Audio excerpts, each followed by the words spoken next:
Good evening, good afternoon, good night, good morning, even depending on where you guys are. This is Philo and Mardin, and now also Kylie. If you guys have noticed, stream.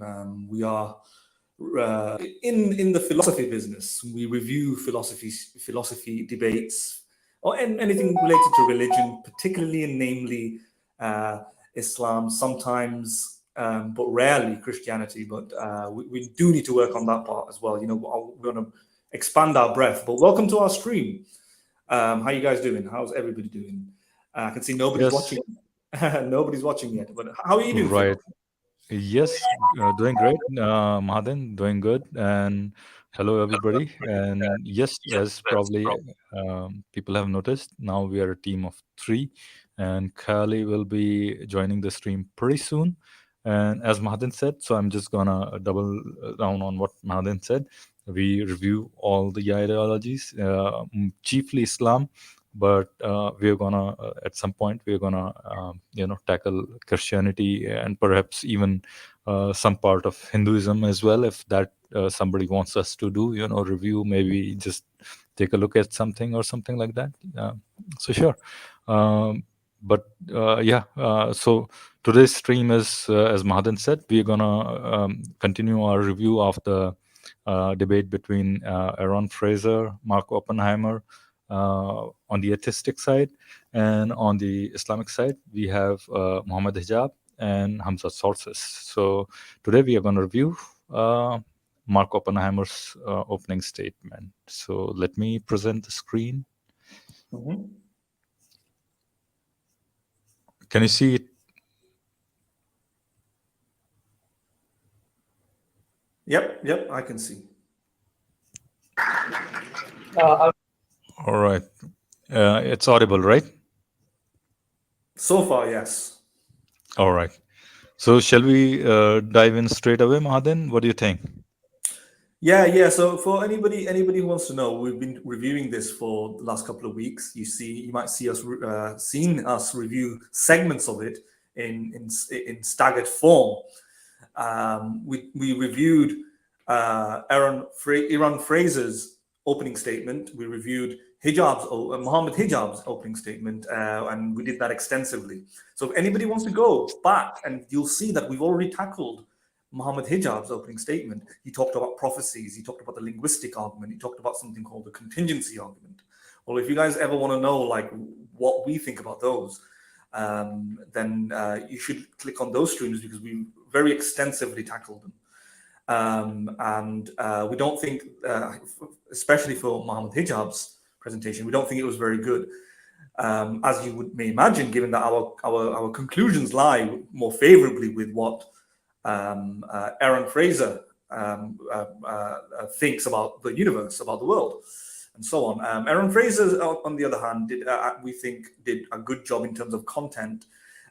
We do think it would have been better if all of the debaters, including Iran, had more material in the sense that if they had like a projector to present with slides, it would have made it a lot easier to follow.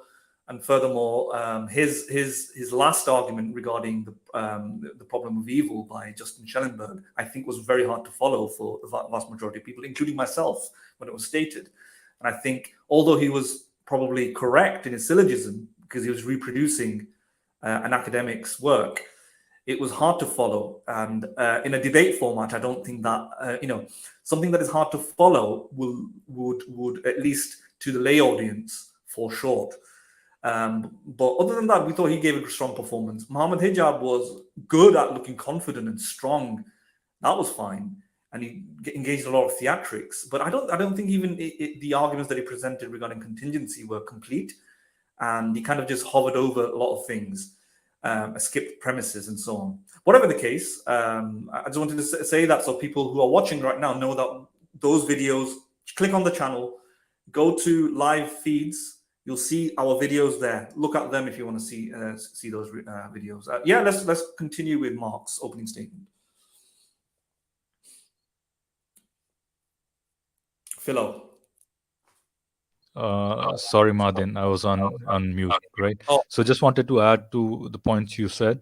we're going to add a few more content to our playlist as well, or something like that, so that something is visible on our main page. Right now, what happens for those who come to our channel, they don't see anything on the main homepage, and then they think there's no content or something like that, because all our content is in the live stream.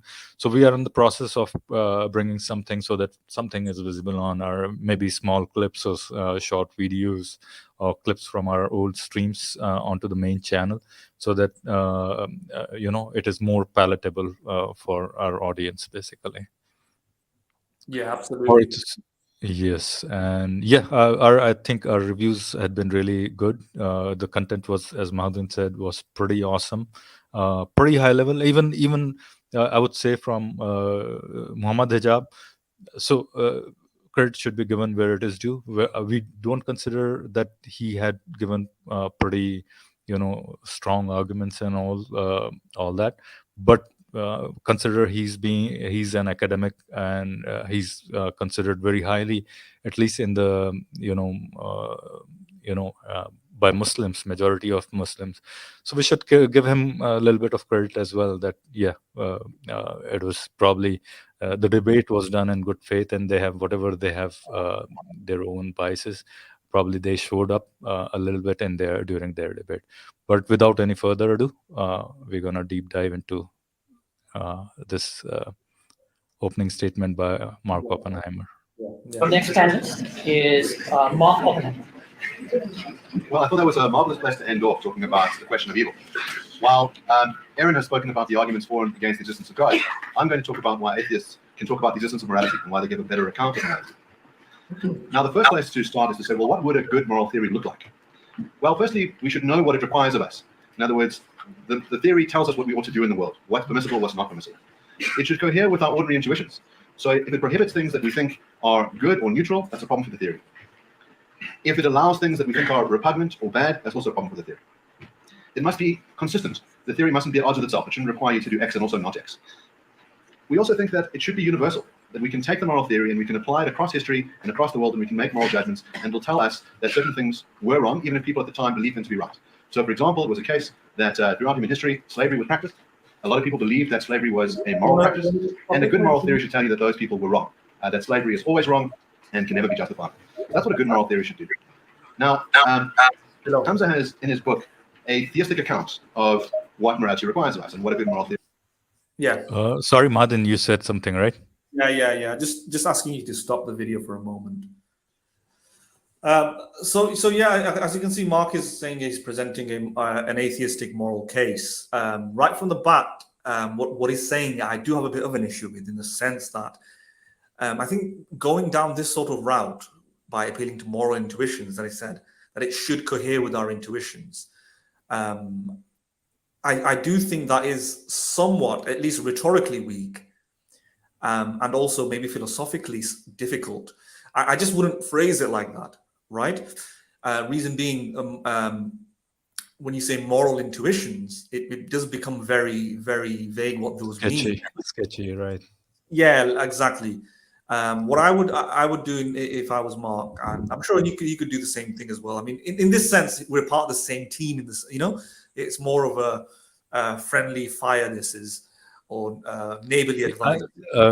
Yes, I was gonna do that as well, and I was gonna wear that skull cap and become probably a practicing Muslim for a bit too. But good that you took that mental. So yeah. please go ahead. So when you say like moral intuitions, it's just I'm sure he's going to expand and try to specify which intuitions they are. And I also use that sort of phraseology as well. I mention intuitions sometimes, but I wouldn't just leave it there. And this is the reason why I prefer arguments that for morality that are a bit more specific in what sort of things are those intuitions. Now, what Mark might be doing, again, I might be wrong. He might change as it progresses. He might articulate what he means. But what he might be doing is what a lot of moral philosophers do, is that when there's like a conflict between different points of view with morality, they try to resolve it based on my intuition says this one's better than taking the other route, right? And that's how they settle the matter, right? It's what is the axiom doing the differentiation, differentiating between one moral act and another moral act? Yeah, let's say a conflict between deontology and utilitarianism. Well, they would say Exactly. our moral intuitions side with deontology, and it just ends there. That's like the stop. If there's like a regress of explanation, that is the stopping point. It's just the intuition settled the matter. I agree with him, but I found this particularly difficult, especially when talking to people, especially when they say, but why? When you say intuition, it's almost like your subjective feeling just says it's this. Well, that kind of creates a weakness, especially amongst interlocutors, which I'm sure the IERI, they're not IERA anymore, are they? The Sapiens. The Sapiens Institute, right? I'm sure they will jump on.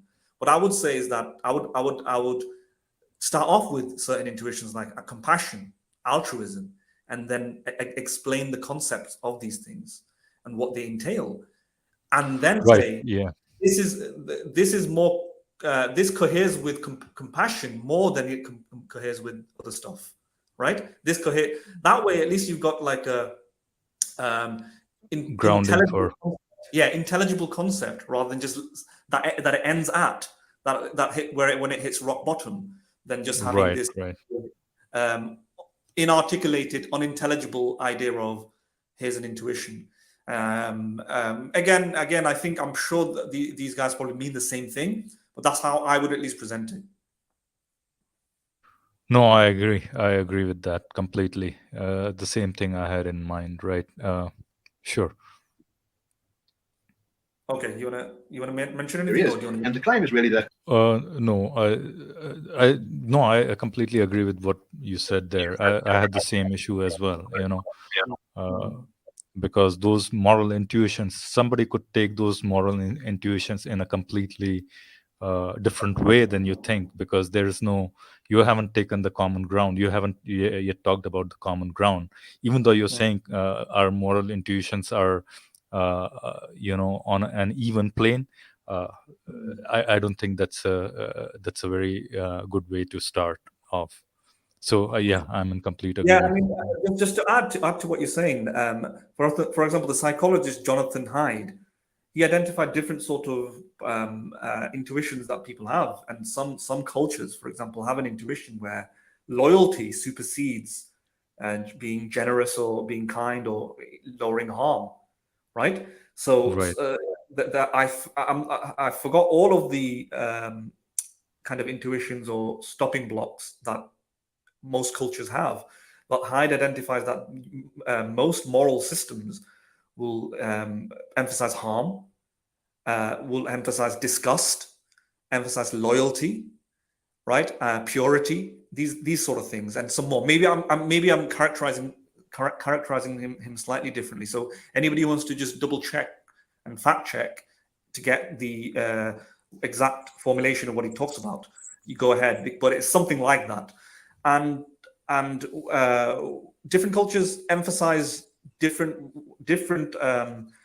the things that I mentioned, the importance of those in a different way, in different distributions, different strengths. So some cultures actually think loyalty is one of the biggest moral prerogatives that we should have, or something, and even if that includes sacrificing certain individual interests, loyalty to the group, that's a moral intuition. Right. So we would need to you will have to dig a bit deeper, I think, to explain why those intuitions are universal. But let's see what he goes on to say. Right. I agree. That's exactly the same thing I had in mind. But let's move forward and see. God is the foundation of morality. He takes the divine command theory approach. So we say whatever God commands, that is what's right. Now, this is dealt with in what's called Pythagoras' dilemma. There's two horns of the dilemma. The first is it good because God commands it?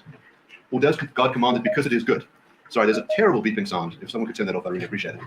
So the horn dilemma is, does God command it because it is good? Or is it good because God commands it?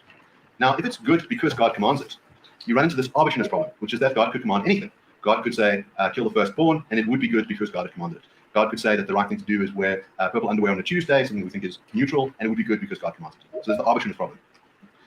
if you take the other horny dilemma, which is that God knows what is good and therefore that's why he commands it, then the foundation of morality doesn't stem from God's commands, but it's external to God. Now, in his book, Hamza takes another move to say, well, actually, there's a third option, which is to say that God's nature is good, and that's why whatever stems from God's commands is good. The problem with this approach is that... Martin, did you ask me to stop it? No, I've not said anything. I've not said Okay, anything. Callie is here. not Add here. to stage. Oh, there All you right, welcome to our third co-streamer, Callie. Hi guys, Callie, how are you doing? I'm good. I've been listening to you guys, but I just was late in joining the stream. So Right. I Welcome, just heard welcome. what Mohammed commented, and I totally agree with him. I had the exact same problem with his approach. So yeah, we can continue. Right. So we are getting into the Euthyphros dilemma now. Well, let's see. That really just moves the problem one step back. So we can ask, are the things that are in God's nature good because they're in God's nature, or are they good because of an external standard? So God could have a series of character traits. God could be vicious and spiteful and jealous. And we'd say, well, they're in God's nature, therefore they're good. And that would, of course, not be here with our ordinary sense of what goodness is. Or we could say, God has a series of attributes that match our external standards of goodness. So relocating the problem to God's nature doesn't get you out of this. So what is... All right. So this is, I think, where Mark covers the Euthyphros dilemma. And I think, can you guys hear me fine? Yeah, we can. Yes. All right. So I think those objections are perfectly fine. I haven't read Hamza's book, so I can't tell the problem when he says that the second horn could be dealt in with throwing this onto the nature of God, basically saying that it's God's nature, goodness is God's nature, basically, right? And it's not an external entity. It's still, I think he's right about that pretty much. But go ahead. What is your thought, Mohammed, Kelly? No, I'm just saying Hamza's stuff is just what William Lane Craig says, and it's just the standard. And William Lane Craig's view is the standard view that many philosophers, like Robert Adams, if I recall, and many other, like William Alston, have argued that it's in the nature of God. It reduces to it's not a dilemma. It's there's a third option, in which it is neither arbitrary, where it is neither arbitrary and neither external to God. So the standard Euthyphro dilemma presents it as though it's a hard binary. It's either something that is independent and external to God, in which case morality can't be grounded in God, or if it is grounded in God, then it is arbitrary. What the third option does is it sidesteps the dilemma, actually says that this is a false dichotomy fallacy or something like that, and argues there's a third option in which morality is still grounded in God and it's not arbitrary because it's in the nature of God. I've talked about this extensively. If anybody wants to read a paper called Jeremy Coons, by Jeremy Coons on this, and I think if I recall, his one has been left as the most recent one that other people haven't been able to really unpack or tackle, and I don't think they ever will. Yeah, that really deals with this idea that it can be grounded in the nature of God, and I've talked about it in previous streams as well. If you know Philo, we've talked about it. Kylie's right. We have talked about it. Right. Yeah. Right. We talked about it in detail, so I'm not going to mention anything now, at least right now. But everything Mark is saying so far is on point, I think. Yeah. Right. Right. Martin, is it different from what just Mark just said? Because I totally agree with his approach. I think he dealt with this sidestepping of the main dilemma. I think he dealt with it quite well. I think this is the primary way of dealing with it. I don't know if there's another way to deal with it. No. So far, so good. He's mentioned the dilemma. He mentioned the objections to the dilemma, and I think he's going to deal with the objection now. I've not heard it. You probably have heard it. So but I've not heard it. This is my first time watching it. So let's see what he says. So far, so good. Right. Yeah. Secular ethics have to offer. Madan, he has already dealt with the Euthyphros dilemma. That's about it, right? That's all he had to offer. Oh, I see. Because he mentioned that Hamza deals with it by saying that it can be grounded in the nature of God. Now, I thought he was going to object to that particular objection in his opening statement. Do you get it? He's not going to do that. No, because Okay. Hamza's statement has not yet come, right? Hamza is going to deal with Mark's argument or Mark rebuttal in his statement. So that hasn't come yet, right? So he's going to deal with I know. it. I know. Sometimes in an opening statement, It is never going to be dealt with. So in this debate, they never come back to this point. Mark never gets the opportunity to deal with Hamza's rebuttal of this rebuttal. Okay, so now this might be due to time constraints. Mohammed, just all right, go on. Sorry, go on. You go on. No, just wanted to tell you that probably you missed that part where he says it's in God's nature because it's good, or it's so he dealt with that problem throwing it to the. So probably I don't know if you heard that. Yeah. Shall I rewind it you for just 10, 15 seconds? Go ahead. You listen to that part, right? Moves the problem one step back, and that's another move to say, well, God commands, but it's external to what is good, and therefore that's why he commands it. Then the foundation of morality doesn't stem from God's commands, but it's external to God. Now, in his book, Hamza takes another move to say, well, actually, there's a third option, which is... I think because I'm at high speed, that's probably some things are not legible. Is that true? I could understand God's nature. Sorry? I could understand it, but I mean, it's fine if we play it at I reduced it to 1.25 now. Yeah, okay. Okay. Is good. And that's why whatever stems from God's commands is, which is to say that God's nature is good. It takes another move to say, well, actually, there's a third option, which is to say that God's nature is good.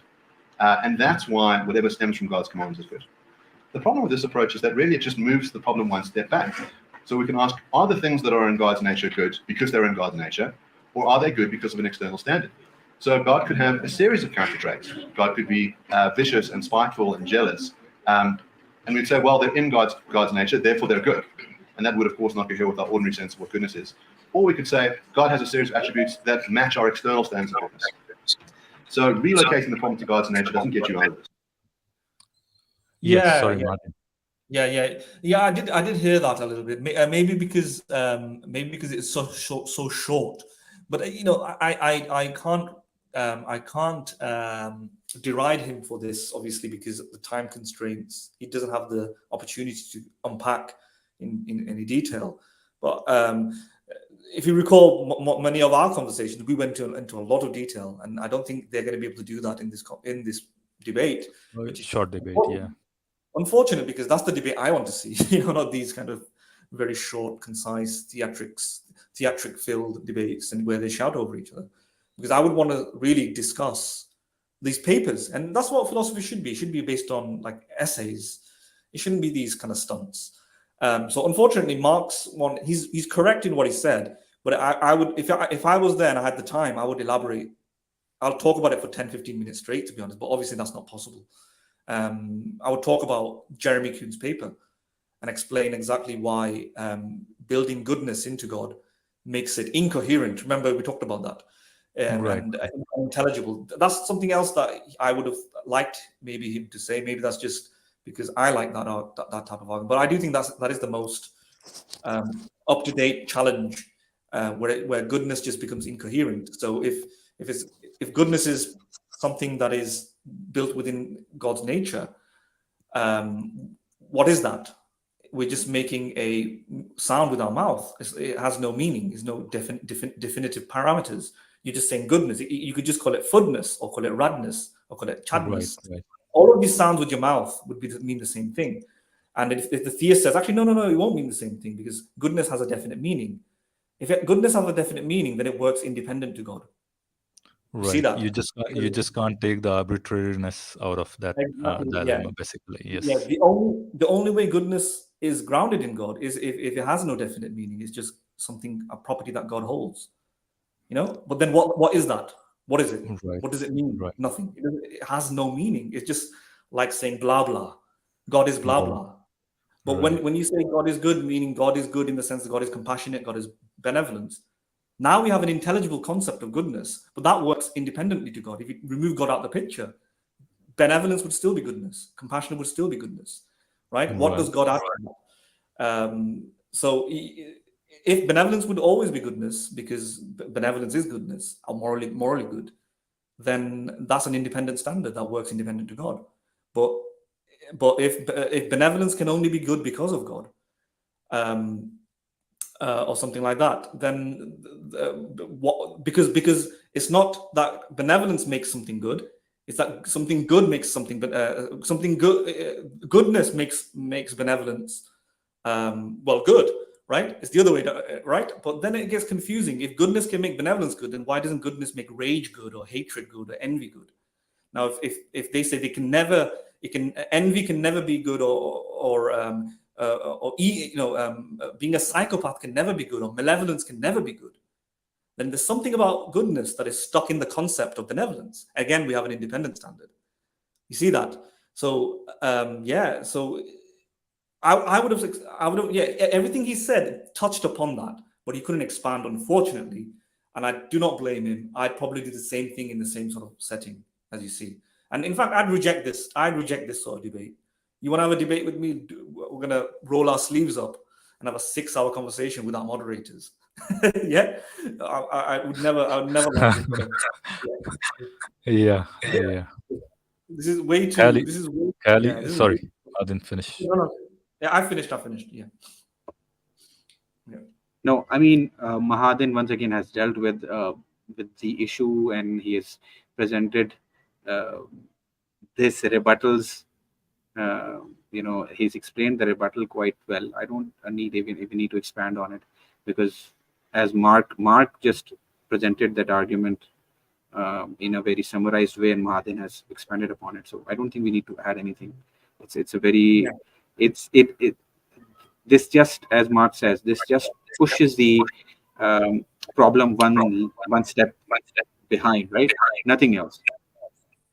The problem still stays. Either it's arbitrary, the moral standards are arbitrary, or there is an external standard that they have to rely upon. Nothing else. So the problem still exists, and there's possibly, it seems, there's no way for them to deal with it. Absolutely. Yeah.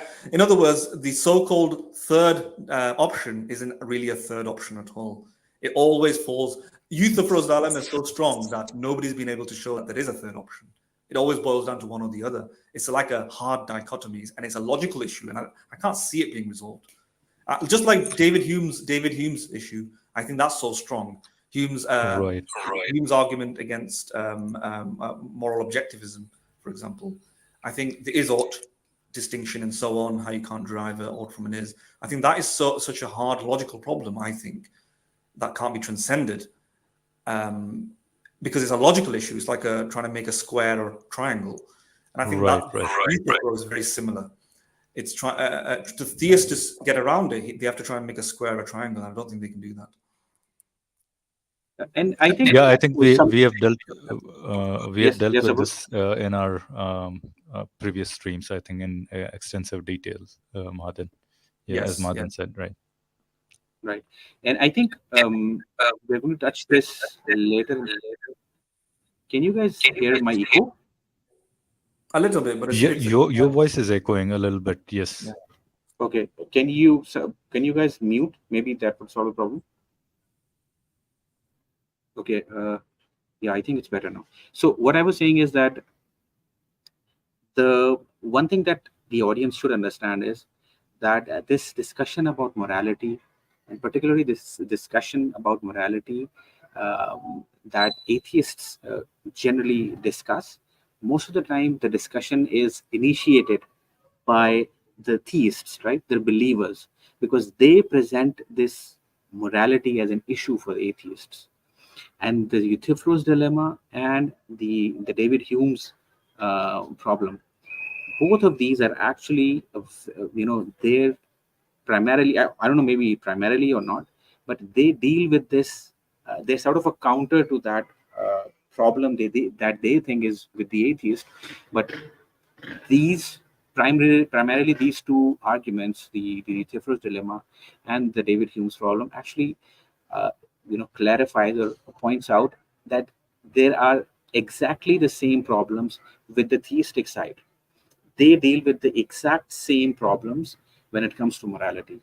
They have no basis to call their morality objective or their position being morally superior or somehow being better in this regard, and in having a better grounding for morality.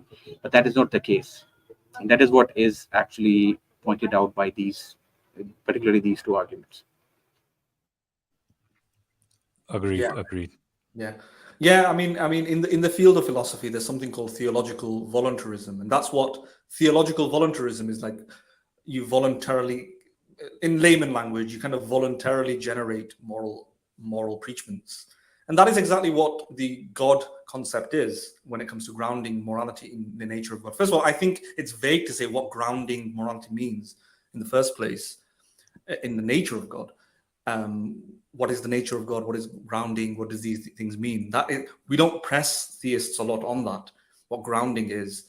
But it's all, we don't know. Some people, some theists would say it's in the behavior of God.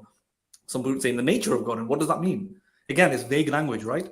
Like imagine if I said, oh, we can ground it in the nature of, we can ground morality in the nature of atoms. Like, okay. Right. Is that it? That's your explanation, right? That's what the theist would say to a materialist or a naturalist who's trying to ground morality in the nature of atoms. Like how though? What's the mechanism? How does that work? What does it look like? What do you mean ground? Is it like turned into salt and put in there, or what is it? What do you mean? What does this actually mean? Right. Right. How does morality get grounded in an atom? Then why is the same problem is for God? How does morality get grounded like that? That's the first problem. And then theological voluntarism, what I've just described, is subjectivism in its very nature, right? It's subjectivity, because if you have morals or moral ideas being grounded in a person, then it's completely subjective. How do you have mind-independent morality? Mind-independent morality is meant to be something that is true, irrespective of anyone's wishes or opinions and so on. But if it's God voluntarily expressing certain moral codes, which you could change anytime or something like that, then that's not mind independent. To get around that, you may say it's God's nature constrains him. Yeah, but then we end up with the euthyroporetic issue. Everything I said about the nature, there's no third route. It goes back to either the arbitrary or it's external to him.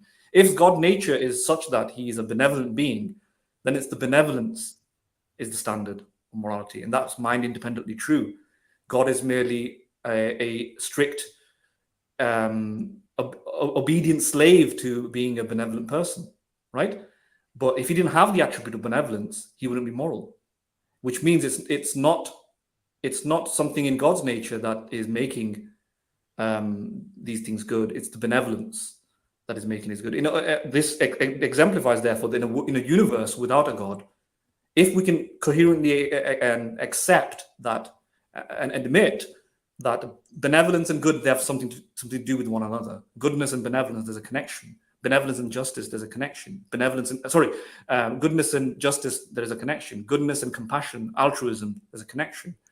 Then that works in a universe where there is no God, right? So if you do that, then you just made it, yes, objective in some sense, but then it goes to everything that I've been saying and everything that Mark is kind of would like to say, and probably would say, I imagine, about moral intuitions and axioms. But benevolence is what makes something good, and goodness is benevolence, or whatever. Then that works as an independent axiom, moral axiom that we reach through intuition. Intuitively, we come to the realization to be a moral person, you have to be benevolent, and benevolence is moral goodness, etc. That's it. Anything else would become arbitrary and therefore subjective to God. Yeah. Right. Kylie, please go ahead. Yeah. I mean, one point that I wanted to raise was that a very important question that we need to ask the theists and believers when they raise the question of morality to the non-believers is the definition of morality or goodness and evil. What do you mean by good? And what do you mean by evil? And therein lies the gist of the problem, because they, by their most of the time, they in the definition of good and evil will incorporate the divine command theory, because they'd say that good is what, most of the time, they would say that yes, good is what God defines or describes as good. But when you sort of push them into a corner, they are also going to say no, this is impossible, because God is not going to order suffering or to harm someone for no reason. Well, you just sort of said that good is whatever God commands, and then immediately when you're pushed to a corner, you immediately say that no, God cannot command suffering or to harm someone for no reason. So they play this game two-way. They play this from both sides often, and even this tactics is adopted by even, it's not just laymen. This is adopted by even I would say very accomplished Muslim debaters. So it's very deceitful of them, and I think they would be aware that the game that they're playing isn't logically consistent, right? It's not a fair game. But yeah, I also wanted to stress this point that when they're saying that the goodness is in God's nature, and then the problem has been pushed back, one level back pretty much, all they are doing is they are imposing their own morality onto God pretty much. It's not the other way around, that they are not getting God's morality into them, but in fact, their definition of good is what they're imposing on God pretty much, because then you're still dealing with the arbitrariness problem, and you probably are ignoring it or not willing to acknowledge it pretty much. Right. Shall we move ahead, or? Yeah, go on. Yes, let's go.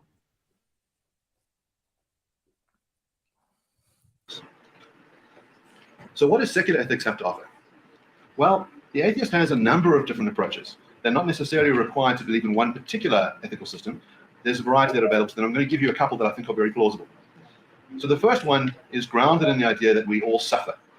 That suffering is something that all of us have experienced, that when we see suffering, we think that it is lamentable and bad, that we try to prevent suffering, that we ought not to go and inflict suffering upon others. And I think that there's a very good moral theory that can come out of that. In other words, we think that if you were to pull out a baby's eyeballs just for the fun of it and cause the baby to suffer, we don't need to ask why that's wrong. We know innately that suffering is a bad thing. We might think that the morality supervenes upon the fact of the suffering, and that is a good reason not to do that to the baby. And that it wouldn't matter which deity commanded you to go and pull the eyeballs out of the baby, it would be wrong. Another account that you can have is grounded in the nature of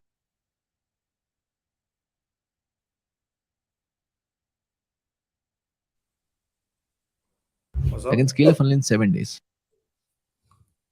Can you guys hear me? I think I did something funky, and it's showing me a... Right? I can give you thousands of examples. We took a funnel, it's called as no skill agency. How do set the rules for the world that you step into. All right, where were we? Yeah, well, let me just say something here. Yeah, I think I messed up something here. For some reason, today my Chrome is not supporting this thing. You can actually turn off the screen sharing for now, and you can do it in the background while Mahadan can comment on this. Yeah. Can you see it now? Yeah, I think it's better now. It's your screen. More like the usual. It was never a problem. We could see your screen. Okay. Go ahead, Mahadan. Yes, Mahadan. Yeah. The thing I'd say is what Mark is making an argument that we can innately identify it's wrong. I wouldn't phrase it like that simply because people can, many vultures can just pick that apart or attempt to jump on it and say, how, and ask questions. It sounds, I think, a little bit weak. What I would do is, though, I may even make a similar argument like Mark, and to say that like jabbing the eyeballs out of a baby is just wrong. And I think I have made arguments like that in the sense that I've just phrased it differently. I said it's an analytical truth. There's a contradiction between that and being a compassionate being. Yeah, that's how I would argue it. So that it seems as though there is an axiom that I'm using to analyze it. Yeah, so using compassion as a baseline and figuring out what compassion entails, I can I can find out things that contradict compassion. I can find out things that don't contradict compassion but cohere with it. And then I can know, for example, jabbing a baby in its eye for no reason, no good reason other than my pleasure and enjoyment, contradicts the concept of compassion. And if compassion is like a moral axiom, like a foundational axiom, then I'm not acting morally.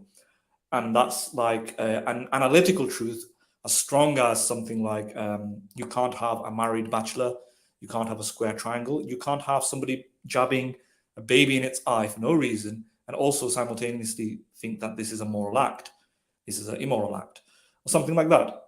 That's how I would do it. And it sounds a bit more, it sounds like there's more premises there. There's a guiding premise, a guiding axiom that does the work. Whereas when Mark presents it like, we just know it's innately wrong. He doesn't explain why. And I would articulate the words such as empathy, compassion, in order to really get to it. But even then, the thing is that from the theist side, even if they jump on what Mark is doing here, the problem is theism is so inconsistent here. At least the presenters, the debaters here, Hamza and so on. For example, Hamza makes the argument that there are certain beliefs that are innately true, like properly basic beliefs, like in the existence of God. He actually makes an argument for the existence of God based on it being natural, like a natural feeling, and he makes an argument out of that. So in that sense, these particular atheists would be inconsistent to jump on Mark if they do for the usage of language like it's innate, because they have their own little innate beliefs, and therefore they're on par. So when Hamza says it's just a natural belief, it's an innate belief, it's a basic belief to believe in God, the fitra or whatever, and we don't need an argument for it. The fact that we have a belief in God is very similar to the fact that we have a belief in the external world, the fact that we have a belief that the world didn't come out of nowhere in the last 5 minutes, that time exists, that there are other minds, which according to Hamza, all of these things you can't philosophically justify or scientifically verify. You can't verify the existence of other minds. You can't verify the truth of your senses that corresponds to an actual reality.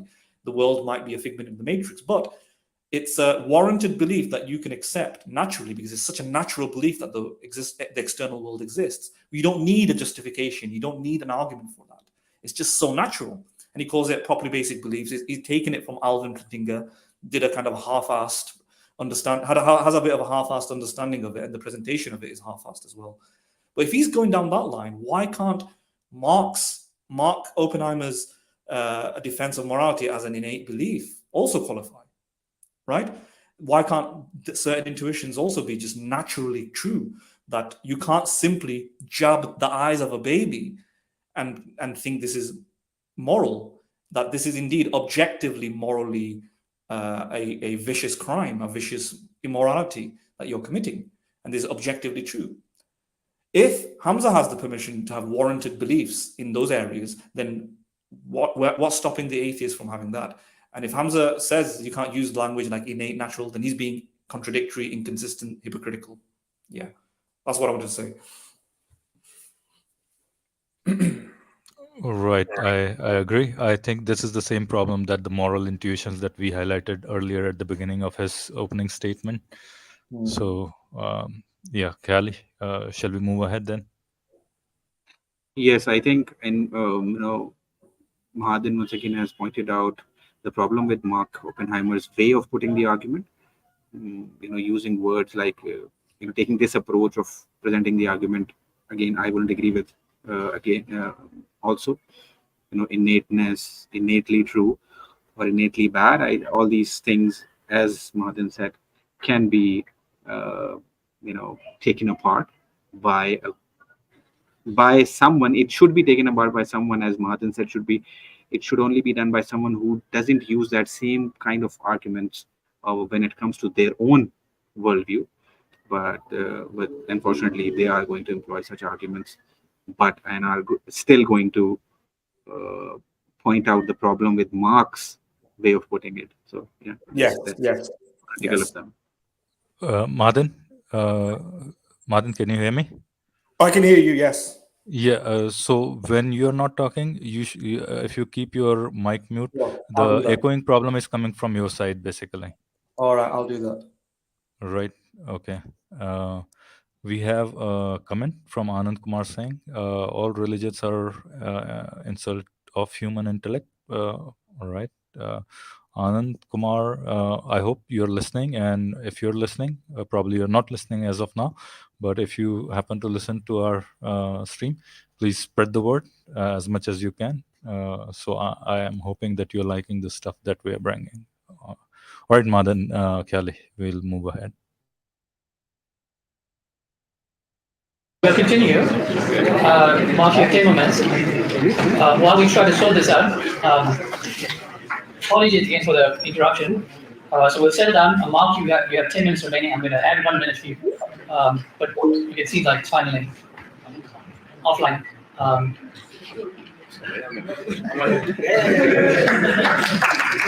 Well, as a demonstration of my point that suffering is bad. So that's our first secular account, that the presence of suffering is bad, it is an evil and condemnable, and you can build a moral theory based on the presence of suffering, that you ought not to cause it to other people, that you ought to try and alleviate it when you see it. And thank you so much for alleviating that suffering that we've all been enduring for the last 10 minutes. Here's a second account that you can have, which is... All right. Just wanted to say, I think we moved ahead or something like that. We skipped some part, I guess. Did you guys notice it, or am I the only Yes, one? I think we might have. I'm not Yeah, sure. I yeah. hope. Yeah, I'm also looking for the exact Right. moment that we left. I think we were somewhere around. I think somewhere around here, maybe. humans, but to animals. Animals we know can suffer, for example. We might have obligations to animals not to cause... Was that here?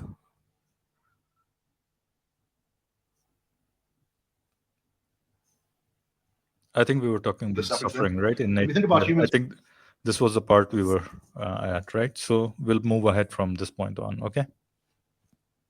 for a minute, the humans have this capacity for rationality, that you can reason through various ideas, and because of that you can create what Immanuel Kant calls universal laws. So one path to secular morality is in the categorical imperative, where Kant says, can you will a law that if universalized you would be able to operate upon? So the idea is, can I will that it's okay to lie to someone in order to extract money from them? And he says, well, imagine a world in which everybody lied.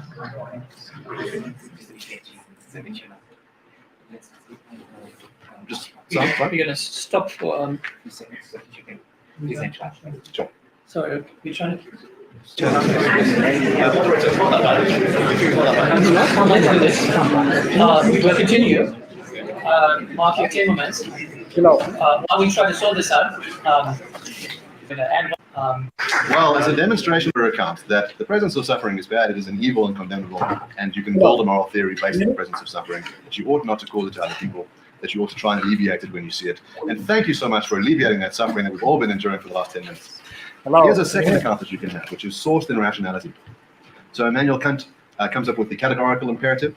So the idea is that there are universal laws that can guide Madan us, is saying something. that tell us what we ought to do and what we ought not to do. So for example, if you have the maxim... Madan, sorry. Yes, for some reason, when you're talking, when the video is going on, it's just inaudible to me. Right. Yeah. I don't know. The thing is, what happened just then? Did you guys notice? Yeah. Actually, So if you noticed, while Mark was speaking, there was a beeping sound that was coming in the background, and that had to be dealt with. And that's why there was a sort of a cut in the middle of the debate, because they cut that part where they were waiting for the debate to continue while they were dealing with that sound. Yeah. What sound? The It was beeping sound. The beeping sound. Oh, There was a very annoying beeping sound in the background. Yeah. I think that's one of the reasons why the whole debate was cut short, and then they were not able Probably. to have a discussion, because see, already the whole debate was only for 2 hours something, probably just about 2 hours or something, and then these disturbances and all those things, and then the intervention by the let me just say something very quickly. right. Now, it's going to be a somewhat mischievous point, maybe. Mhm. But I wouldn't put it past them, right? Do you think there's something staged about that, in the sense that in order to interfere with the performance? Now, you might think I'm being paranoid. I've lost my mind, or why am I assuming the worst? So sorry. Yes, yes. Yeah, you might be thinking, I've lost my mind. Why am I assuming the worst? But there's a reason why I would say this. It's because these sort of antics have been played in the past. If you remember the hijab, Muhammad hijab and cosmic skeptic debate, Right. there Yes. was a moment in the video editorial, the edit, I think it was the edit, or with the mic. No, sorry. There was a moment in the actual debate where, when he was talking about a Quranic verse, the mic cut out just then during the wife beating verse. Just then. Right. Yeah. Exactly. I just find it Exactly. coincidental, right? The second thing, from the same debate, Mohammed Hijab also edited the video to add a little bit in order to correct himself. Although he wasn't changing anything. Yes. He added Post-debate. post-debate editing into the debate. Then he also screened comments in which he only allows positive comments to come in. There's a lot of control here, right? And then you also have historical incidents. For example, the debate with Arif Ahmed, right? Professor Arif Ahmed. Well, he's not a professor, I think, but he's a lecturer in Cambridge University, right? Yeah, the University of Cambridge, for example. And they had a debate, and mysteriously and strangely and very suspiciously, they did not record. Although they recorded it, they said that they forgot to save the files. And I found that very strange as well. Now, do we have extremely strong evidence that they do have these sort of play these sort of deceptive techniques in order to control the debate? I think we have good evidence, extremely strong, maybe not, but good evidence. There's a good evidence that there's manipulation. The only reason why I would not buy that hypothesis is because it's going to end up cutting short everybody's time, and he's going to be given that much amount of time anyways, right? So it is possible. I'm not saying it's impossible, but I would say it's going to become counterproductive for them as well, in a sense. But I think I'll tell you, Mahadan, why I think that this might not be the case in this particular debate, because if you've seen the entire debate, you'll see that the Muhammad Hijab and Hamza were actually sort of had a lot of problems with the panel. So I'm not sure how they would have manipulated this entire setup. If they had that some power, I'm not sure. But I think that sort of power would be with the panel, or the whoever had arrangements, whoever arranged the debate. But at the end of the debate, there was a lot of problem because the panel actually cut off the Muslim sides, right? They were presenting their argument in the cross questioning section. So I mean, I wouldn't say it could have been the case, but if this is only possible if they had they were the one who were arranging it. So, but there was a lot of problem at the end. If you go near the end, there was a lot of interruption from the panel. They might be for a valid reason, but they were interrupting the Muslim side, probably, or both of them. But Muslim side was getting a lot more annoyed with them. Yeah. I understand. So they seem more fair. You're trying to say the moderators there were not. I think the moderators were fair, relatively fair. I think so. Okay, that's good. So then maybe I'd put it past. I mean, it's still possible that they may have made the sound. I mean, you don't need the moderator's permission to do that. Kelly, when I was saying that it could have been possible, I was not thinking about the moderators. I was thinking because of the audience in such a huge number. The audience is in such a huge number. Somebody could have done something malicious. Basically, maybe. that's the angle I was thinking through, and not from the organizer's perspective. By the way, No, it's probably more likely to be these. Whenever you see these things, it's probably the simplest explanation that it is a disturbance. It's just these particular debates in the past, they've messed around so much that you can't put it past them, and it's a possibility that you might want to entertain. The idea that they'll do a self-sacrificial act in which they reduce their own ability to respond because of the time constraints. Yeah, that's probably one thing that you can say. But again, it's maybe there is that thing. Maybe they're not too bothered about it as long as they hamper the atheist. The opponents, basically, yeah. Possible. I mean, and I'm not saying there's any probability to be true. I'm not saying this has any strong probability to be true. I'm trying to make the theory consistent in which we can be workable at this moment. You know? Well, no, you're right.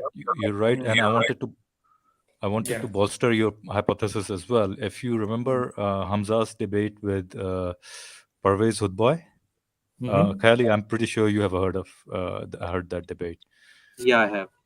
So you remember that debate derailed pretty quickly as well, and I mean, there's no doubt who were the perpetrators behind those, right?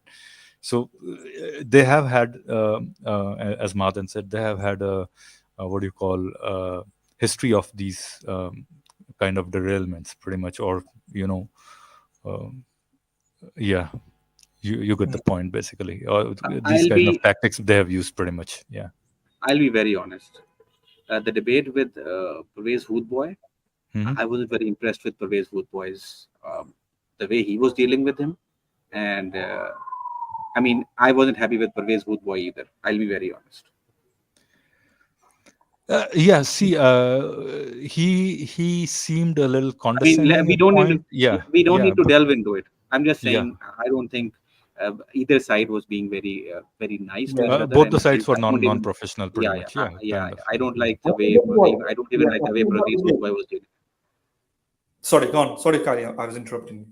No. Yeah, I mean, I've said, I've given my comments. You were saying something, Madan. Sorry. Yeah, I think Hudboy just simply didn't have the philosophical awareness to tackle the Hamza arguments. That's it, and therefore got frustrated.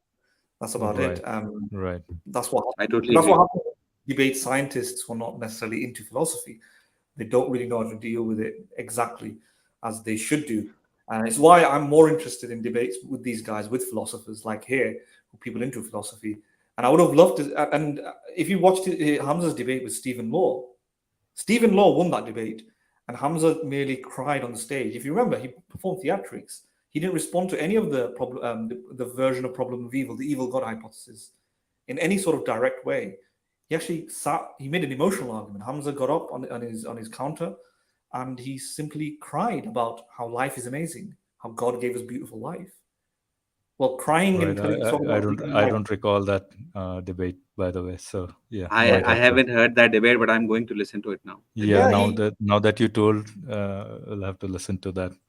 No, do it because everybody here knows the evil God hypothesis, right? No, we do know that. Yeah. Yeah, I'm not gonna. So, if anybody wants, while watching, you can look up Stephen Law evil God hypothesis. I'm not going to articulate it, so sorry about the people who are watching. But what does Hamza say in response to this? He wants to just rhetorically strengthen the idea that God is good by saying, "Look at the beauty and the majesty of the world." Missing Law's point, because Law covers that. So he's not engaging with the specific arguments Law is making. He simply says, "Look at the beauty," and he cries. He literally cries about the beauty of God, and he uses that as almost like a theatrical technique in order to get the crowd on his side. And I thought it was horrendous, And he just didn't deal with what Law was saying, and that's what happens when they go up against proper philosophers. They just don't know what to do. And that's why I would have liked to see Arif Ahmed's argument, because Arif Ahmed's a lot more like a snake who will get at you if he's very forthright about it and very concise. And unfortunately, that debate just mysteriously was. Imagine, how can you lose a debate? I mean, the files. You have your video recorders there. You have your video men. You've got computers. How do you not save the file or end up deleting it? It's very hard to do that, right? I agree. Yeah. So I can't conclusively say that didn't happen. Maybe it was just a massive accident, but it does raise suspicion. When these guys go against scientists, they look a lot better, I admit, simply because the scientist doesn't know what to do. But when they go against philosophers, I've seen that they do kind of fall apart a bit. Yes. And Parvez Hudboy, I'll be very honest, I respect him a lot because of his, the kind of work he's doing in Pakistan for creating scientific awareness, and he's good with history as well. But as Mahadan pointed out very well, he is not good with philosophy.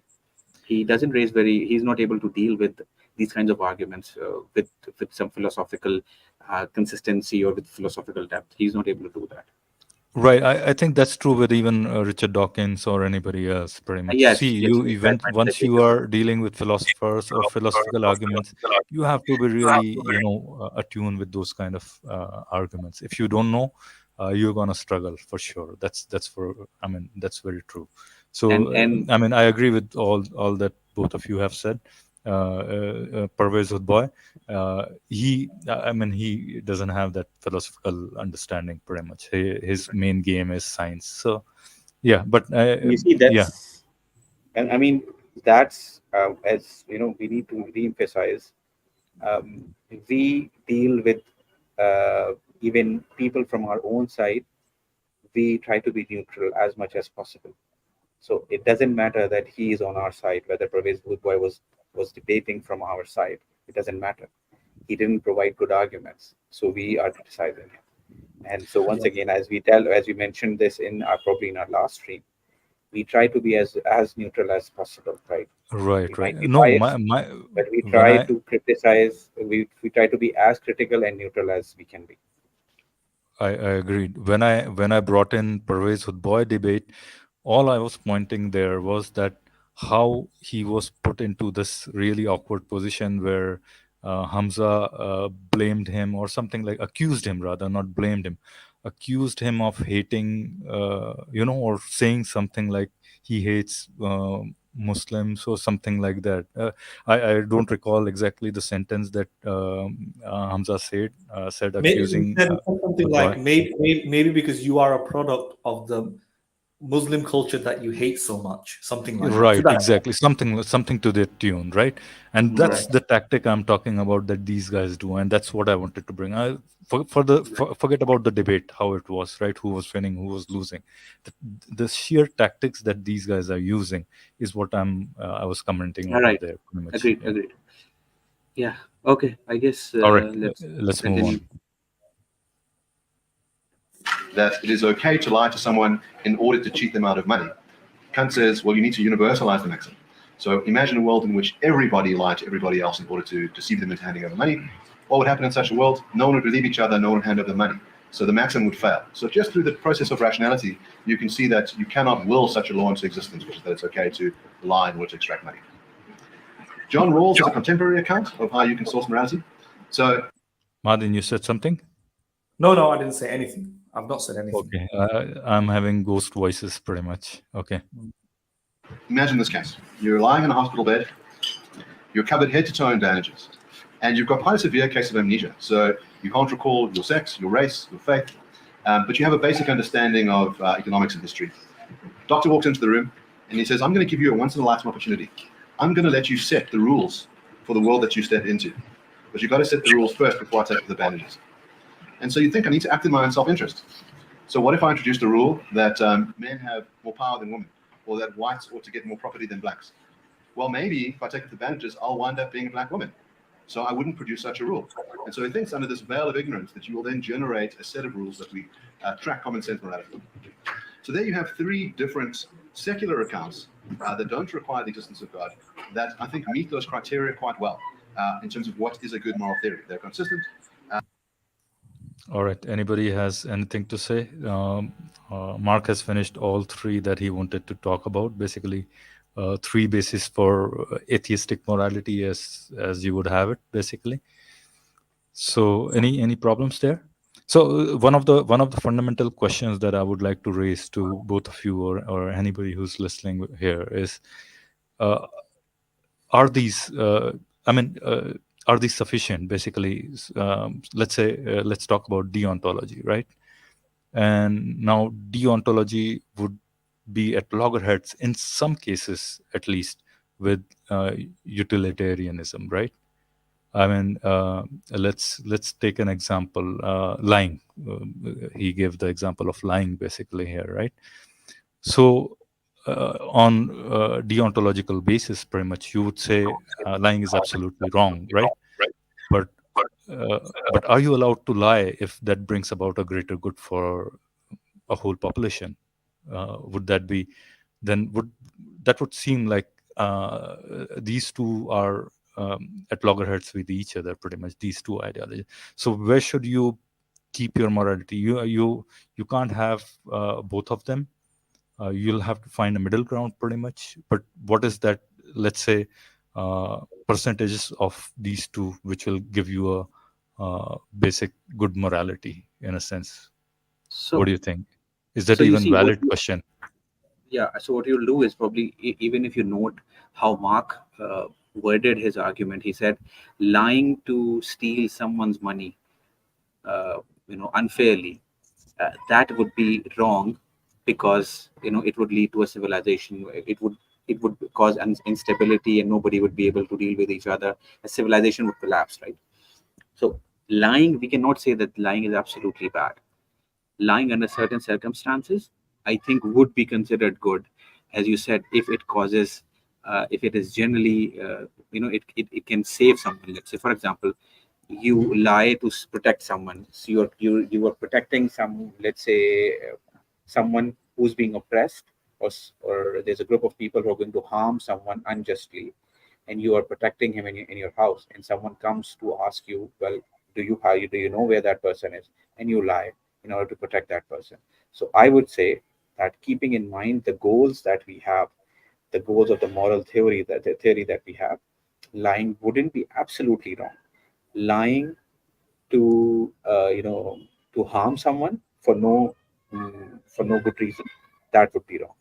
Yeah, then you are stuck with that problem of what constitutes as a no good reason or good reason, basically, right? I mean, Now yes, you're at a very subjective realm of things, pretty yes, much, right? yes. You see, So if you note, that then your deontology goes in the trash, pretty much, right? no, you see, we can, That would, that no, would, deontology would be an objective reason if it's works independently to anyone's wishes or desires. But you're trying to say that because for a no good reason or good reason. In this situation, it would be more about whether or not lying can be universalized in as a maxim, and lying Right. can't be universalized. In that sense, it has an objectivity because that is an objective principle. Universalization is an objective principle. So you might not like the principle, but it's just like somebody might not like divine command theory. In the sense that there is an objective metric there that it works independent to anybody's wishes or desires, right? So you would, if you're lying and you're a liar, that creates an issue in the sense that you can't have that sort of civilization where there are liars and you're being lied to, and if you're not going to like it, then you should not will that upon the rest of the world. Can you see the objectivity there? It's not mere crude your self-preference. It's a preference that you figure out that will hold irrespective of your specific wishes. So the liar might want to lie, but he realizes that other people doesn't want to lie. Doesn't want to be lied to, and therefore he should not hold that as a moral rule. And in that sense, it kind of moves away from that selfish subjectivism of the individual. It becomes more of a well thought out, robustly thought out, empathy driven almost morality. And it has some of the hallmarks of things that I've been saying as well. So when you do that, you realize you can't simply just make it up as you go along. If everybody thought lying was a good thing, it will still be wrong according to Kant's categorical imperative. It'll still be wrong because you can't universalize it, whereas you can universalize something like sharing and caring. You see that? Right. Yeah. And In that sense, yeah. Sorry, go on, Kylie. You wanna say no, please, Madhu, complete your thought. No, I have completed it, to be honest. In that sense, it's meant to have this objectivity. It still derives from us, and I think these particular atheists would say that the fact that it derives from us doesn't mean it can't be objective. It's simply it's just not up to make up. There's a criteria that that takes into account of the rest of the civilization. It still has the problem. I don't think it defeats Hume's problem. And somebody can say, why ought I follow this model? Why should I follow Kant's formulation over something else? And why can't I choose just to sit around and wait for the destruction of the world? Right? Who cares about civilization? True, you can't. And I'm not committing a pun there by saying you can't, but yeah, you can't. You actually can't maybe do that. But most philosophers move beyond Hume and say, yeah, although you can't cross Hume's problem, you can still figure out what the moral thing is. There might not be this kind of objective ought. A lot of philosophers do that. Some philosophers still think you can get an ought, like Shelley Kagan. But I would say, even if you can't get an ought, that is a basis of morality if you want to be moral. In other words, you can't just make anything up. If you want to be moral, you might need to start thinking like that, because adopting like a selfish egoism where you can just hold any sort of subjective value and just go with it, that falls a far cry away from morality. And I would demonstrate that using my analytical arguments, like moral axioms and so on. So everything that I said about moral axioms is compatible with Immanuel Kant's categorical imperative formula. Once we've identified that compassion is like the atheistic divine command theory or something, then there are objective rules that emanate out of it. And there's different ways we can figure out how to be compassionate to the world. And one way to do that is through Kant's categorical imperative, right? And if somebody says that they don't want to be compassionate, then so be it. But that doesn't mean compassion isn't a ground for an axiom of morality. And the lack of compassion is the opposite. So let me wear the skull cap for a bit here, okay? And this deals with the other argument that Mark posed about this veil of ignorance as well, right? And probably it kind of interferes between both of them in a sense. So in his veil of ignorance, if somebody and he says that what kind of a world would you want to be in, basically? If somebody says, okay, I want to be a sadomasochist, pretty much, right? That's the kind of world he wants, or he or she, whoever is in there, right, wants. And that's what he wishes for. How would you say that that's objectively wrong? Yeah, I mean, So- you're saying that if he's a masochist and or a sadist. So, yeah, a sadomasochist is saying that, okay, this is the world I want to live in, pretty much, within the veil of ignorance, pretty much, right? How would you say that you are objectively wrong? Because that's what Mark's argument is, pretty much. And I think this. Sorry, go on. Kylie. No. I've talked a lot. Kylie, you go. No problem. So, I mean, wouldn't this come down to the problem? So there would be two ways. I think two responses that I would have to that. One is that yes, it would come down to the problem of how can we convince someone to follow this particular line of reasoning, right? This veil of ignorance theory that we have. How can we convince someone? Well, there's no objective way of convincing them. If we can appeal to their compassion, but they need to have that compassion. They need to have that generally the common way of human thinking. So the framework that we have, so there are different moral frameworks. We can, in order to select a moral framework, that involves subjectivity. But then once we have selected a moral framework, then under that particular framework, we will objectively derive moral rules from it. So,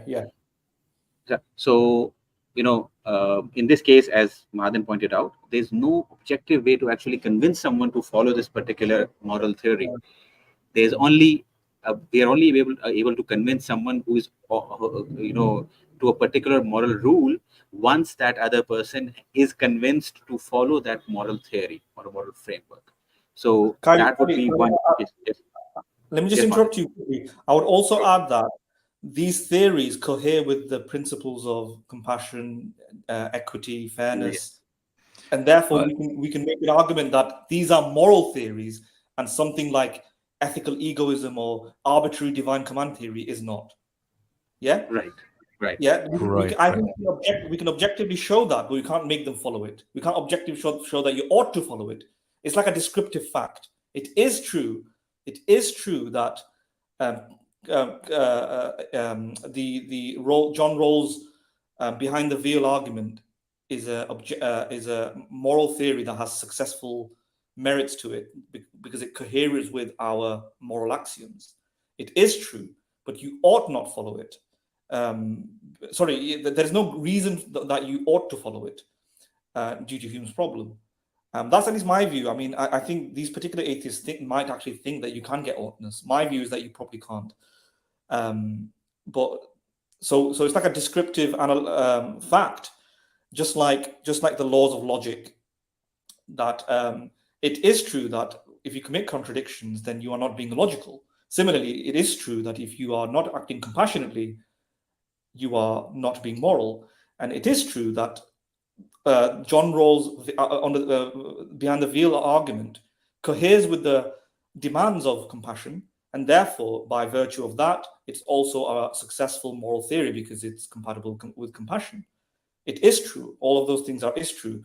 The law of contradiction, you have to follow the law of contradiction or rationality or correspondence theory of truth or mathematics if you want to be a rational person. It is true. But there is no ought to that either. There is no ought that you ought to follow rationality. Somebody can just say, so what if I'm not being mathematical? Well, true. Oh, and so what? I'm not following the laws of logic. So what if I don't use sense data like science to measure reality? Like there's no empirical data supporting something. So what? Well, true. But if you want to find the truth, if you want to be rational, you would do that. And similarly, if you want to find moral truth, you would follow certain moral axioms. So again, this is my theory, and many. By the way, it's not just my theory. It's people that many philosophers talked about it. Hilary Putnam, for example, said this is the best argument for moral realism. That just like you can have logical axioms, you can have moral axioms, and so even if you can't prove the oughtness, yeah. Sorry, Kylie, that was a big interruption. I did not expect it to be that big. But carry on. No problem. Yeah. And I mean, I already had presented. Yeah. I'm hearing my echo. Oh, sorry. Wait. Okay. So I had already sort of put my point across. So I mean, it's no problem. I do have a question though, because we are discussing a moral theory and moral theory, and we are discussing how and why we think something would be wrong under a particular theory. I have a question about this approach to evaluate whether something is consistent and a certain moral rule would be consistent, in a society. So let's say, for example, I've often heard this question from Muslims, particularly. I heard Mohammed Hijab put this forward. He said that given this line of reasoning, homosexuality should be wrong because if we universalize it, it would lead to the end of humankind. So do you think, what do you think is the problem with that question, maybe, or how do you feel with that? It's factually wrong, isn't it? If it is factually wrong, right? If homosexuality did lead to the end of humanity, then we have a different moral problem. Yeah. That could be for anything. If I drank Coca-Cola, and it led to the end of humanity, then Coca-Cola would also have an issue. Although Coke is fine, you're drinking Coca-Cola, there's an inadvertent consequence or externality that it creates, and therefore we need to be mindful before drinking Coca-Cola because it's going to kill people. It's like a nuclear bomb or something. The other thing about that is that the end of humanity, the problem with that is it's inconsistent with other standards. So again, sometimes with moral theories and so on, we try to compare it to other principles that we accept. Now, if it is the case, so sometimes let me give you an example very quickly. Just example, in order to explain why killing animals is wrong, we might compare killing disabled people, right? because they have the similar level of cognitive development. And if killing really, really low level cognitively disabled innocent human beings is wrong, then killing animals is wrong. Or we might compare it to, what would you kick a dog? You're not going to kick a dog. Why? Because it's causing unnecessary suffering. This is why you should not, let's say, eat meat, because you're causing unnecessary suffering. So you make these analogies so that you can borrow an already existing logic from a different moral scenario. And if the two scenarios are factually almost the same, sorry, not factually, but relevantly similar, then you can extrapolate the reasoning from the accepted moral scenario that you already agree with, and then transfer it and apply it to the new scenario. Yeah, and go, okay, in order for me to be consistent, to think that hitting dogs in the face causes suffering and this is wrong, I need to say, and that's wrong because I can't just get my own gratification. I can't kick a dog and feel gratification from it, even if it's pleasing to my senses. Therefore, I can't kill an animal or pay somebody to kill an animal, like a cow or a chicken, for my senses as well, for unnecessary reasons, and cause unnecessary suffering. I have to be consistent. And you can use the same sort of model to tackle what you just said there, which is the homosexuality thing, in the sense that if it was the case that homosexuality was going to lead to, or has some connection between birth rates, then you can say, well, do we have a moral principles that obligates human beings to reproduce? Mandatory reproduction. For example, does every human being have to reproduce? I was going to raise that point as well. I mean, would you make it mandatory or would you, criminalize celibacy? Would you impose every, having children upon everyone, and maybe even the number of children that they can have, a minimum number of children that they need to have? So this would also then apply. This kind of reasoning could go there as well. Yeah. All right. I think 2 points. We would discourage adoption, discourage marriages where people didn't have children. We would also discourage contraception, maybe. You'll have to put a ban to a lot of things, pretty much, right? Well, 2 things. First thing is homosexuality has basis in evolution, pretty much, right? So it is there. It has been there for a long time, and people are still surviving. So that is factually wrong, right? They're saying that if homosexuality becomes, rampant. And second thing is, whatever the ratio of homosexuals be, I think they'll always be there, and there'll always be heterosexuals who will keep reproducing, and that's how humans have been surviving. And let's suppose for a moment that at certain point, and this is their incorrect assumption, that when they talk about this case, that all of a sudden then humanity will be in danger of extinction and all those things. I'm pretty sure when that starts to happen, that the birth rates start to go down, decline, people are gonna start having more and more kids, pretty much, to counteract that decline, pretty much, because now you have more resources to feed people who see the kind of birth rates are resource bound, right? Most of the time. Once you say if you reach to 1 billion, 2 billion people, you have more resources than there are people, so you can have pretty much more. So there'll be probably an asymptote where the population is going to stabilize and not going to go down any further or any further up, pretty much. So those 2 things are, I think, factually, when they talk about it, they think about it as if once the birth rates go down by 2%, whatever that 2.0 is. The limit for a consistent keeping the population stable, if it goes down below 2 children per couple, it's going to automatically suddenly disappear, and that's not how it's going to happen. I think it's going to take a longer time for humans to go extinct, and that probably is never going to happen until it happens due to some natural calamity or something that is pretty much unavoidable. But I have a problem with that line of reasoning that you just gave. So, right. For example, I mean, you just mentioned that so the first point that you raised was this is based in evolution. I Right. would say that cheating and lying and even murdering sometimes is also based in evolution, right?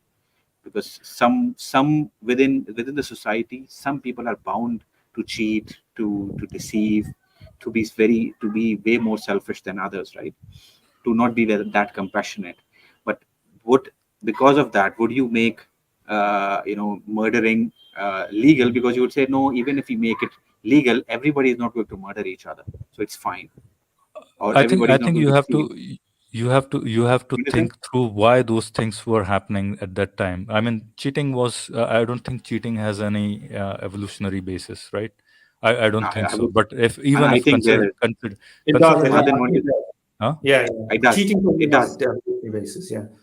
It, What do it you would mean? have By, evolutionary basis. what do you mean by cheating? By the way, what do you mean? I mean, cheating is includes by that I mean defrauding someone in a thieving, or in that way. Oh Or yeah, we yeah. can also, I mean, That has that happened because of the lack of resources, right? And once the resources became abundant, people moved away from that. And so, I mean, I'm I wouldn't saying agree. that uh, you have to just not, pin your all morality on evolution. I'm not saying that you have to do that. And when I said that homosexuality has a basis in evolution, maybe you can move away from that, but it's not causing any harm, and it's not Yeah, but then the it's harm not is just detrimental.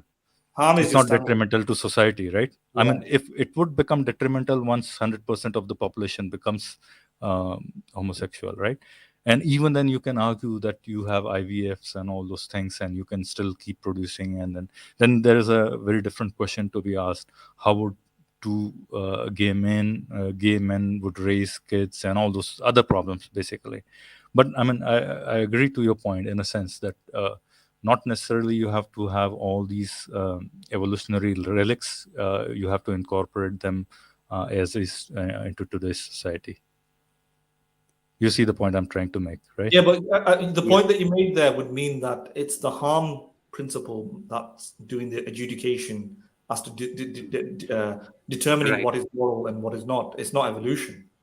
So what does evolution add No. this? I think that's what Kylie might want to say. Yes, that's what I was saying. That this line of particular line of reasoning, I think, wouldn't apply, and I mean, I would agree with Mahadan, as he was just raising a point earlier, that in a way we would have we generally adopt not a single theory, a single moral theory. What we do have is a hybrid Yeah, moral framework, right? yeah. We incorporate the harm principle, then the veil of ignorance, and all these sort of moral frameworks.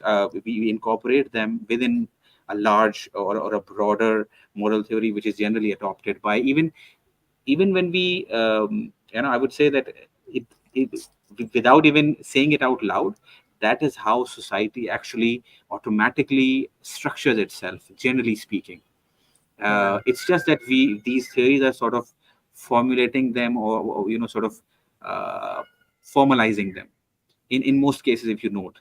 So our civilization is indeed based on these principles, like no harm principle, and not causing others, and being fair and just, because, and then the reciprocation principle, and all these things. So we adopt a civilization as a whole adopts a hybrid of all these moral theories to incorporate these broad moral principles, and based on that we conclude some moral rules from these.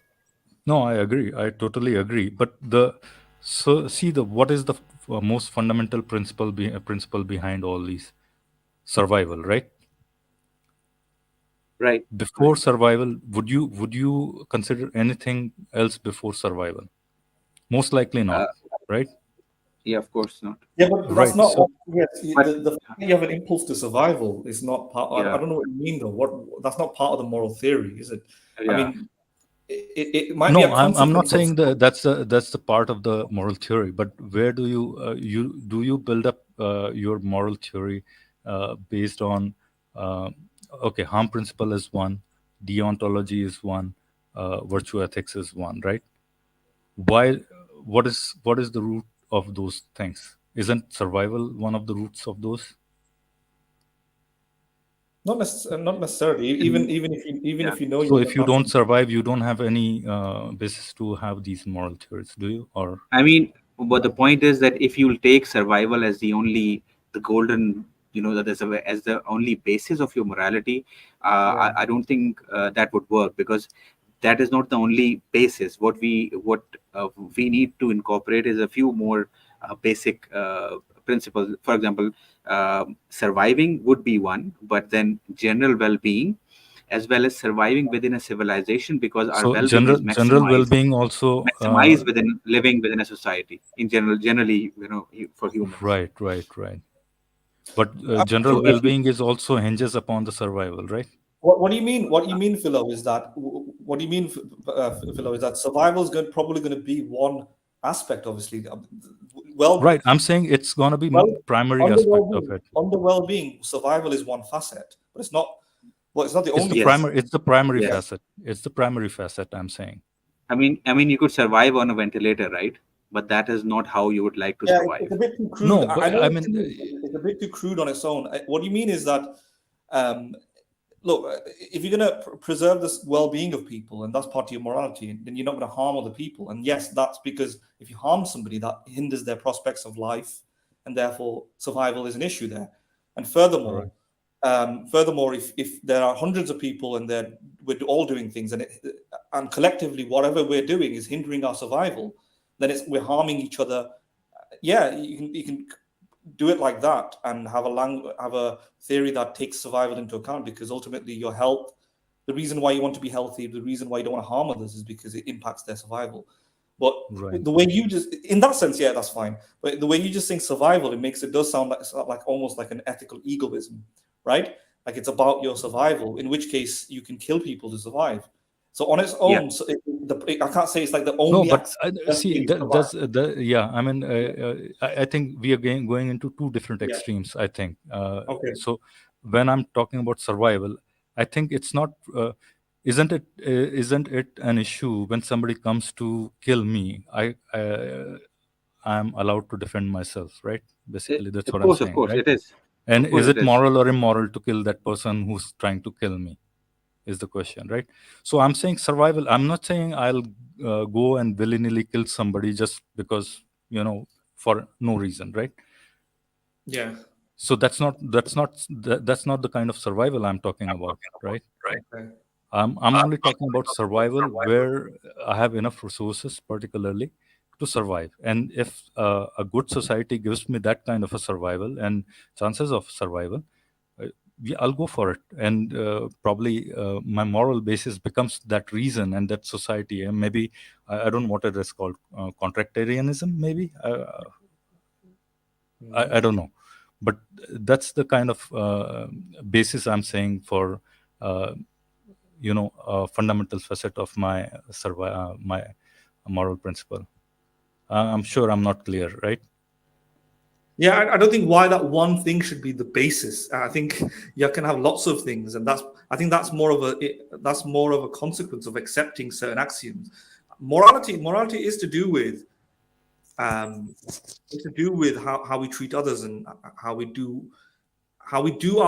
perform our roles in society, whilst taking the health and well-being of others into account as well. And that means you have to have a very fettered, regulated version of survival. It's not just survival on its own. Like, it's not like this kind of primal survival motive. That's the philosophical, ethical compass that we develop through reason. Of course, human beings are engineered to survive. No, Evolution. we were talking about the homosexuality problem, Yeah. right? And that's when we brought in this example, right? And survival is in danger if everybody becomes I'm not gay, sure why you brought right? it up though. Why did you bring up survival? I can't remember.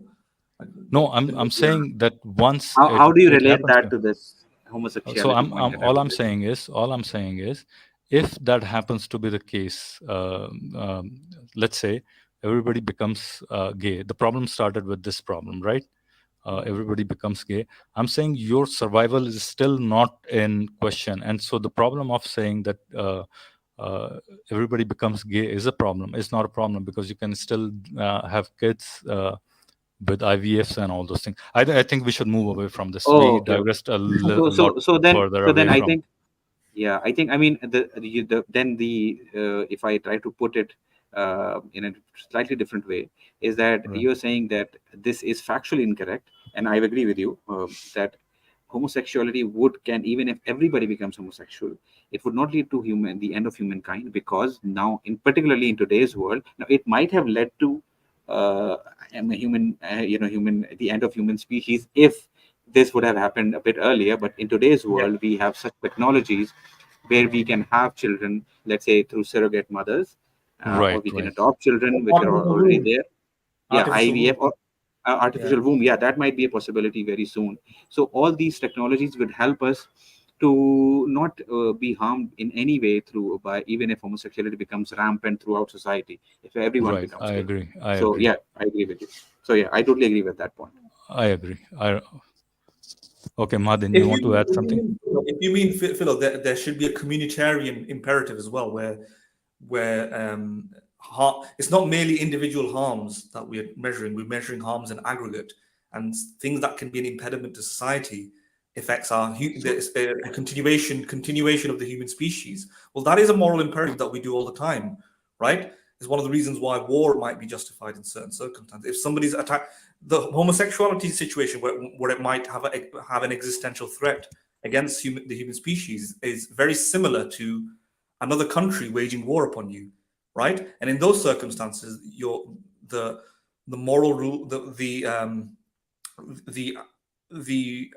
actions that you might take will be different. And for example, you might conscript people to an army. You might get rid of certain freedoms. Just like in COVID-19, certain freedoms were minimized. So the fact that yes, of course, there's going to always be a balancing act between individual rights that we have to one another, and sometimes them being for almost quote unquote a greater good, suspended at times in order to protect society at large. And that's what courts do as well. Like human rights courts, human rights frameworks and standards. You have your individual right to, let's say, privacy, but you might need to get rid of your right to privacy sometimes because society there might be a broader social communitarian interest in that outweighs it, and that's where the balancing act between deontological rights and utilitarian interests come in. And survival would obviously be a very, very important one. And we would suspend rights in certain circumstances. If, like, let's go back to homosexuality. If we go 200 years behind, 300 years, or maybe a century before today, and homosexuality was rampant, yeah, we would deal with it a little bit differently. It's not because homosexuals are bad people. We might liken homosexuality to something else, it could be like a genetic gene for human beings that cause externalities to the rest of society, right? It's just a genetic thing, and in that sort of circumstances, in fact, there might be not too many things that are comparable to it, but in those circumstances, you might have to do something about it, yeah. But for human survival. So you're right in that sense, but it's not the case, and it probably won't be the case in the future. Yes, you've raised a very good point. Like that, in certain, if it comes to that, it would be something like an emergency situation, and Yeah. under emergency situations, under catastrophic situations, we do give up some of our rights, which we generally have. So totally, I mean, this is a very valid response, I think. Yeah. I just wanted to raise this point because this is often raised by theists, so I think we have dealt with it quite well. All right, shall we move ahead then? Yeah, go for it. Yes, let's go. That go here with our intuitions. And there's an advantage as well that you can make adjustments. If you are dealing with something divine, the idea is that the text that was granted to us is immutable. That if it says things which no longer cohere with our common sense intuitions, we either have to try and pretend that they're not there, we have to try and interpret our way out of them, but we're bound by the text. And it starts to look audacious when you're trying to talk around some things that are clear in the text. The secular moral theory says, well, we were mistaken in the past, that our moral theory wasn't very good. Let's make some adjustments. So you find, for example, that the growth of moral theory is to be more inclusive, to say that our obligations to others extend not just to people of particular sexes or faiths or religions, but to everybody. We have this of growing egalitarianism. So now I've given you those accounts, and I'm going to talk about some particular moral requirements in the Quran. But first,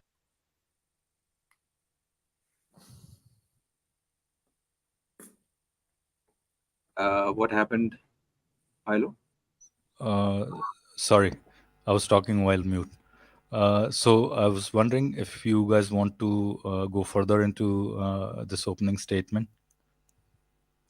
No, Because know. now he's gonna bring particular. Now Mark is going to bring up a few particular instances from the Quran to Yeah. point out why. What I'd say is what Mark said there is very important, though, in the sense that if a moral theory is incorrect, sometimes we do adjust it, and that's the same for epistemic theories. You know, sometimes we've had an epistemic. Let's say we had the Aristotelian method, and that was eventually replaced by science, the scientific method, right? Because the goal of getting to the truth was better achieved through the scientific method than Aristotle's work, let's say. That's like one example. And philosophers who work in epistemology, they figured out, they compare different types of ways to get to the truth, and they debate over it. And when we find a better way to get to the truth, we pick that theory. And the same for morality. If there's like a moral theory, moral framework, moral lens, moral formula that's not working out because it's not getting to that aims of becoming moral, and again, I would make that clear what those axioms are. Or even if you want to challenge those axioms, maybe compassion isn't the goal, then we should update our moral theory. And that's a very important thing. And another thing I would say, we should distinguish between, and here's, because I want to say this especially because I hear this a lot. A lot of theists say atheistic moral standards or secular standards are changing every day.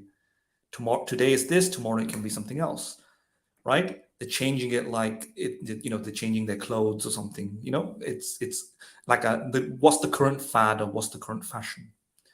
Now, it's true that people can do that. Because human beings are irrational, and human beings can just make things up. And one day they can do something, hold one view, and another view they can be diametrically opposed to it with no philosophical basis why they're doing that. And they have no way of formulating a coherent way of doing that. They may just go with the current fad, the current fashion, whatever's new, and so on. But that doesn't mean every single instance is like that. You can have moral reformation in society in a completely sound, consistent philosophical basis, realizing that one of our moral theories is not being applied somewhere it should do, as Mark just said there. For example, let me emphasize what Mark said. There was a time, for example, where the moral theory that all human beings, all individuals have rights. Yeah, if you fit a particular type of specimen, like a human being, then you will have a right. Well, that right was not extended to certain ethnicities like blacks, and that could be because of factual reasons. It could be due to selfish reasons. It could be because we just didn't care. It's a combination of all those things. There was some theories that blacks were intellectually inferior. They didn't feel pain. They were like animals, and therefore they didn't. The moral theory or the moral principle, which is, I'd say it's more of a moral principle than a theory, that all human beings have rights, etc., did not extend to what was described as animals, because it just doesn't fit. Yes, human beings have rights, but not animals, and blacks are animals, and therefore blacks don't have rights. By the way, don't misquote me here. You understand the context in which I'm saying that. Yeah, if anybody's watching, that was the logical deduction, and it was completely sound if thought about like that. But then people awakened to the fact that, in fact, blacks are humans. They do have feelings. They're indistinguishable in most ways, and almost all ways. And therefore, why shouldn't they have these rights? And therefore, it was extended to them. Here, the moral principle didn't change. It's just the moral principle that all humans have rights didn't change. It got extended to this group of people who were not given these rights, and eventually they were included. And you can say that's a moral reformation. We reformed something in our moral applications. We apply consistently, logically. We were now logically more consistent and applied a principle that was inconsistently applied before. And that demonstrates moral progress. That's now a sound philosophical way of doing things. We didn't just arbitrarily wake up one morning and just change it like a hairstyle or like a fashion. Yeah, it's a genuine moral improvement, and we didn't flip a coin to do it. It's not some arbitrary thing that we did, and it's not something what theists say that tomorrow I can just wake up and just generate new rules. No, it's just that we discovered an inconsistency in our philosophy, and then we extended it. And even theists can do that, and theists do that. When, for example, Quranic principles are applied, you might have a principle that says X, Y, Z, and then a scholar may realize that this will include this in this modern age, and therefore they will also tweak their application of that principle. So, like, they might think that, for example, what would a scholar think about artificial wombs? Well, artificial wombs, they're going to look at the jurisdiction, they're going to look at the scholarly material, and they're going to think, all right, is artificial wombs haram or halal? And then for a while, they might be inconsistent, there might be some disagreement, but eventually the community might come to the realization that indeed it's halal or something. Artificial wombs completely halal, and therefore we should extend. That we can take examples of example of IVF, which was actually exactly a problem right now. Yeah. So are they just changing like a fashion? Is it just they wake up in the morning and just making anything up? No, it's happening in a very intellectual way. And that's what more atheists can do as well. Obviously, some people in the society can do that, lay people. They can watch the news and just make up any moral rule. I agree. But even Muslims can do that. And Muslims can just make up any rule. And this is why we have progressive Islam. You have so much divisions in Islam. You have modernist Islamists. You have feminist Islamists. Muslims can do that as well. But intellectually sophisticated ones will go back to the rules and try and figure out how to reconcile these things. And theists can do this, and atheists can do this, and we have been doing this. Yeah. Right. Agree to all And the points you made. And just to point out, Muslims, particularly, and even I would say even other Abrahamic religions, they acknowledge the fact that even from the perspective of their own religion, there have been changes in the moral rules or the rules that have been prescribed by Allah, so by their God. So I mean, we do have few examples at least. So, for example, Adam and Eve, incest was, and then it changed. So incest was allowed at least at that point in time, and then later it was made immoral. In Christianity, we have. I think, Khali, to be sorry, just wanted to be fair to. So there is definitely a verse about that, but most of these scholars, they try to circumvent by saying that there's no injunction that there's no clarity. There is no clarity within that. So just want to be fair to them, basically, right? But none of them dare to actually reject that this is not a possibility. They say we can't say positively or we can't say negatively. We don't reject it, but we don't accept it as well. Which means they are ready to consider it as a possibility at least. None of them have, as far as I have seen, none of them have denied that this is not possible. All of them I agree to your point. Once you categorically so none of them, so they at least consider it possible. This was one of the examples. In Christian Bible, I mean, I'm not sure about the Old Testament, but there are stories, particularly about the prophets, which are quite strange. There are different moral rules. There are orders from God to kill certain tribes entirely, along with their children, kids, and even trees and crops. So this was ordained by God. So there are rules that have changed over time. You're talking about the Gomorrah and Sodom. Probably, yeah. And for example, and I'll give you an example from the life of the Prophet Muhammad. So in his time, he made, so there's a certain kind of marriage which is called muta marriage, which is temporary marriage. So for example, you could marry for 3 days or 5 days or a month. So you could agree the time period for which you are getting married to someone. It is looked down upon by Muslims today. The Sunni Muslims agree that this is there's sort of a consensus among Sunni Muslims, although there are some who say that it's still allowed, but majority of the Sunni Muslims agree that this is not allowed anymore.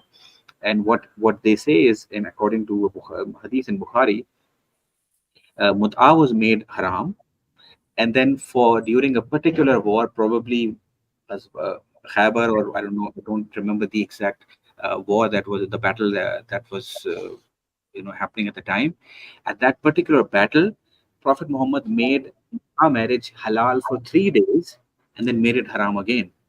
Now, it's quite strange that something, and if we discuss this with Sunnis today, they are going to say, no, muta marriage is totally, it's going to sound kind of immoral, because it's kind of like prostitution, because you pay someone the meher for 3 days or for a certain period of time, you're able to have sex with them and then you can leave them. And you agree the time period with them. This is almost equal to prostitution, although they do say that there are some sort of injunctions about if there's a child, then the parent is supposed to, the father is supposed to look after him and all that. But still, the concept of temporary marriage that was made haram first, made halal for 3 days, and then haram again. So there are changes. So one could argue that there are changes within the religious, moral frameworks as well. Something which is considered quite immoral today, it was made moral for 3 days. Was it how was it made moral for 3 days? What happened? What changed? So, the similar kind of argument or criticism would apply to religious moral rules and frameworks as well. Yeah. I agree. I mean, there is a big fundamental problem with these kind of religious texts. They are maybe not purposefully vague, but they are so vague that you can pretty much almost always get out of these problems by interpreting and reinterpreting it again, pretty much. Yeah. There are a few injunctions that are pretty crystal clear, and probably you can't get by those injunctions. But yeah, I by and large I agree to most of the things that you said. This is also an important point, that if the argument is that there is no clarity in terms of what is moral and immoral, particularly over time when it comes to the atheistic moral frameworks, well, there is a lot of ambiguity even when it comes to the religious moral frameworks. There are disagreements among scholars, honest, intellectually honest, and well-informed scholars. They disagree over very critical matters. So one scholar considers entirely legal and moral, the other considers it completely immoral and illegal. So, I mean, when the religion, whose one of the primary reasons, I would say, which is posed by the theists, is that it is to guide mankind as to how they should live their lives.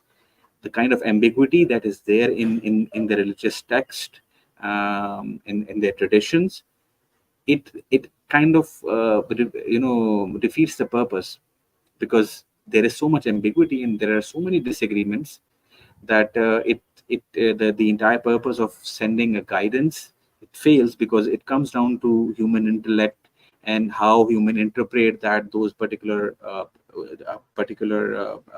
religious text. So ultimately it comes down to how a human interprets it, which again is a problem. So the problem that they're trying to point out in an atheistic point, moral reasoning or framework, applies to them once again in this regard as well. Okay, I just want to be mindful of the time, and we should really get quicker now in. Yeah. Okay. Yeah, because we are. I think they're all right. Mahaden, they're almost done, and yeah, we are, I think, done with the main content, the philosophical bit of Mark's opening statement. Now the next bit is all that is already covered by Khali right now. All these examples about. Yeah? Generally, so I think we can probably even skip that part. Let's quickly hear it. Yeah. Yeah. Sure. He will make some mistakes. Cosmics. I'll do it. I'll read the. Is it technically I am the host, the main host today? Right. Today, yeah. I don't know why. Madan is the host. He always halfway through the feed, he always takes power. No, no, And he wants to be the conqueror all the time. I'm just joking. right. Yeah. But let's have a go at this. So KP and Philo, some Muslims say incest was never allowed. The children of Adam and Eve were born in pairs, and the ones born in the day were genetically very separate from the ones born in the night. Yeah, creativity helps here, doesn't it? Yeah. Right. I suppose so. Right. Yeah. But So welcome to Cosmic. I haven't seen him for a few You see, weeks. I'll tell you what. Cosmic Inquirer, the point that he's raised. You see, I'll tell you a problem with that reasoning. Okay, it's fine that they are trying to sort of imagine this workaround in which there is no problem with incest because they are genetically very different. The question is this: and I think this was even brought up probably by Sabur when he was discussing it with the Cosmic Skeptic, or probably I don't know who, maybe Lawrence Krauss. I don't know. I don't exactly remember the debater. So he kind of trying to sort of criticize the atheistic morality. He said that, why do you think incest is wrong? Do you think incest is wrong if both the brother and sister use contraceptives and there's no chance of conception? And he said that, well, there is no problem. Well, you see, there is similar kind, and he was like, and I mean, if it was Sabur or I don't know, Hijab or whoever it was, he kind of laughed it out, like, you see, that this is the kind of conclusion that we are going to reach, that incest is okay if there are certain conditions. You see, this is the Cosmic Inquirer. The point that you have raised would apply to Muslims as well, then, because you have, under certain conditions where there was no problem, no problem could arise from the marrying up or pairing up of siblings together. You say that there's no problem if siblings pair up if they're genetically different. Similarly, if you say that similar logic could apply in that case as well. So if there is no harm, if there is no chance of conception, if you are in a way taking up the consequentialism view, that you are only making this bad or considering it haram because it has bad consequences, for example, due to genetics, then you see, if they use contraceptives, then you would say, yeah, I mean, it wouldn't apply in that case. Would you then agree to that? Muslims wouldn't. No matter what happens, they will not agree to that. Yeah, I think Muslims think incest is haram in and of itself. It's bad in and Exactly. Yeah. And if they think that, then the point that you are raising, Cosmic Inquirer, then it doesn't serve any purpose. And if you say that no, it is wrong because of some consequence that you are facing, well, in that case, the reason I gave. I think you have to pin them down by asking, what do you consider incest to be absolutely wrong or not? If you consider it to be absolutely wrong, then you have to admit that I think somehow it was screwed up somewhere. I think what these defenders who make this pair argument that they were born genetically different is that they're not really brothers and sisters. I think that's what they're trying to say. In which case, incest doesn't apply. You see what I'm saying? Maybe that's what they're trying to say. That no, the kind the definition of of children is different. It's more like they're more like stepchildren or something, right? No, they have their very funky way of dealing with this problem, and this is how they deal with it. And this is one of the ways. I'm sure there are a couple of other ways as well. They say that Adam and Eve had twins, and two twins they differently had sex with each other. So there's no way of but it defies the logic pretty much. That's one of the way that they deal with it. Pretty much, I have heard a few guys dealing with it. Logic, I mean, logical contradiction. You mean, or no? I'm saying if say incest was allowed for Adam and Eve, Adam and Eve had two pair of twins basically, right? And then within those twins, the twins never married or had sex with each other, but the pair from different births were had sex with each other. In other words, so the children who were born from a single pregnancy would be considered haram for each other. were considered But, haram, right? Yeah, Yeah, but children from different pregnancies would be considered halal. right, exactly. So I think it's a self-made kind of yardstick in a sense, pretty much. And we discussed a few more cases of their modified or dynamic morality, moral rules. So I mean, even if they deal with one of them, there are a lot more which we can present. Exactly. Yeah. Madin, you wanted to? Sorry, Madin is the arbiter of today's. Well, I think we need to move on to just complete the next. We've done the let's go on. Yeah, let's go on and complete it, because it has nothing to do with this video as much relevantly. It's a side story, side quest. I just like it if that door could be closed because it's very loud again. Presence of suffering is an evil. So I'm going to give you a couple of examples of Sharia law, and I'm open to, in the conversation, if I've gotten anything wrong or if I've given a bad account of the law, please correct me.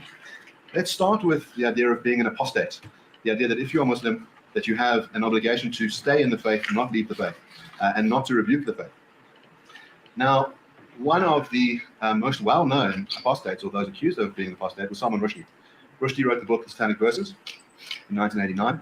It's an enormously popular bestseller, and I think most people are. You can fast forward it. I mean, you can make it at 1.5. Yeah, just wanted to make a point over here. I think maybe I have told you guys, or I haven't told you guys. Can you guys hear me fine? Yeah.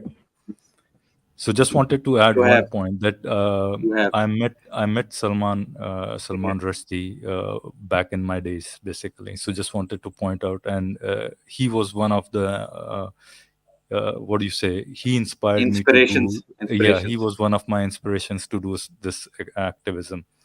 So yeah, just wanted to spell that out. I think probably I may have told you guys earlier, but I wasn't quite sure. So I thought maybe I'll just say this in open stream, pretty much. Anyways, let's move forward. Make it 1.5. Fact that the Ayatollah Khomeini issued a fatwa, a legal opinion, saying that because of the blasphemous content in the book, and because of the fact that he was a Muslim, that it is the obligation of all Muslims, when they see him, to kill him. And I'm going to read just a little short extract from that fatwa. We are from Allah, and to Allah we shall return. I'm informing all brave Muslims of the world that the author of Islamic Verses, the text written, edited, and published against Islam, the Prophet of Islam, and the Quran, along with all the editors and publishers. I mean, you can forward this part particularly. I don't know. Just fast forward. Just aware of its contents are condemned to death. The Muslims sends out the execution. He should review. So it is better for you that full retribution should have been a trial. When he invites, seems that doesn't cohere an atheist who became a believer, a polytheist, or atheist of any sort. Never. It seems that doesn't cohere with our ordinary requirement. Believer. So many of the writers and cartoonists of their publication in France were violently executed to produce us. And to say that those. Now, what does the Quran say about people who are non-believers? Well, in chapter 5, verse 10 says, as for those who disbelieve and deny signs, they are the residents of the hellfire. As for disbelievers, even if they were to possess everything in the world twice over and offer it to ransom themselves from punishment for the day of judgment, it would never be accepted from them, and they will suffer a painful punishment. They will be desperate to get out of the fire, but they will never be able to. They will suffer an everlasting punishment. And to those who say Allah is one in the Trinity, in other words, Christians, have certainly fallen to disbelief. There is only one God. If they do not stop saying this, those who disbelieve among them will be afflicted with a painful punishment. Now, again, it seems odd to think that you should have eternal hellfire, eternal suffering, for failure to believe in a particular God. No secular religion, no secular viewpoint would ever require this. Also think that punishments ought to fit crimes, so that there ought to be a level of proportionality. And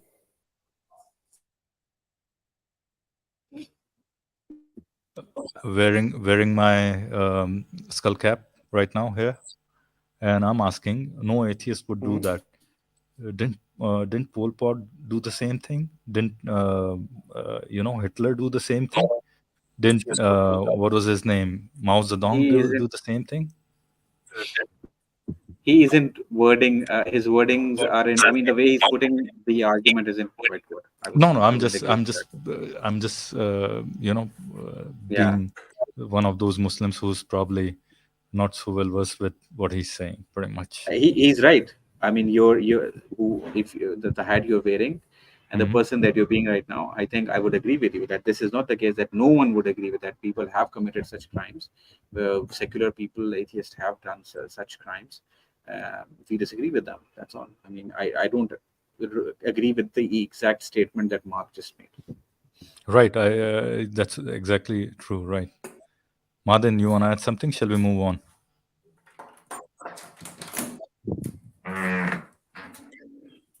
Mahadan is going somewhere. No, Opening the door.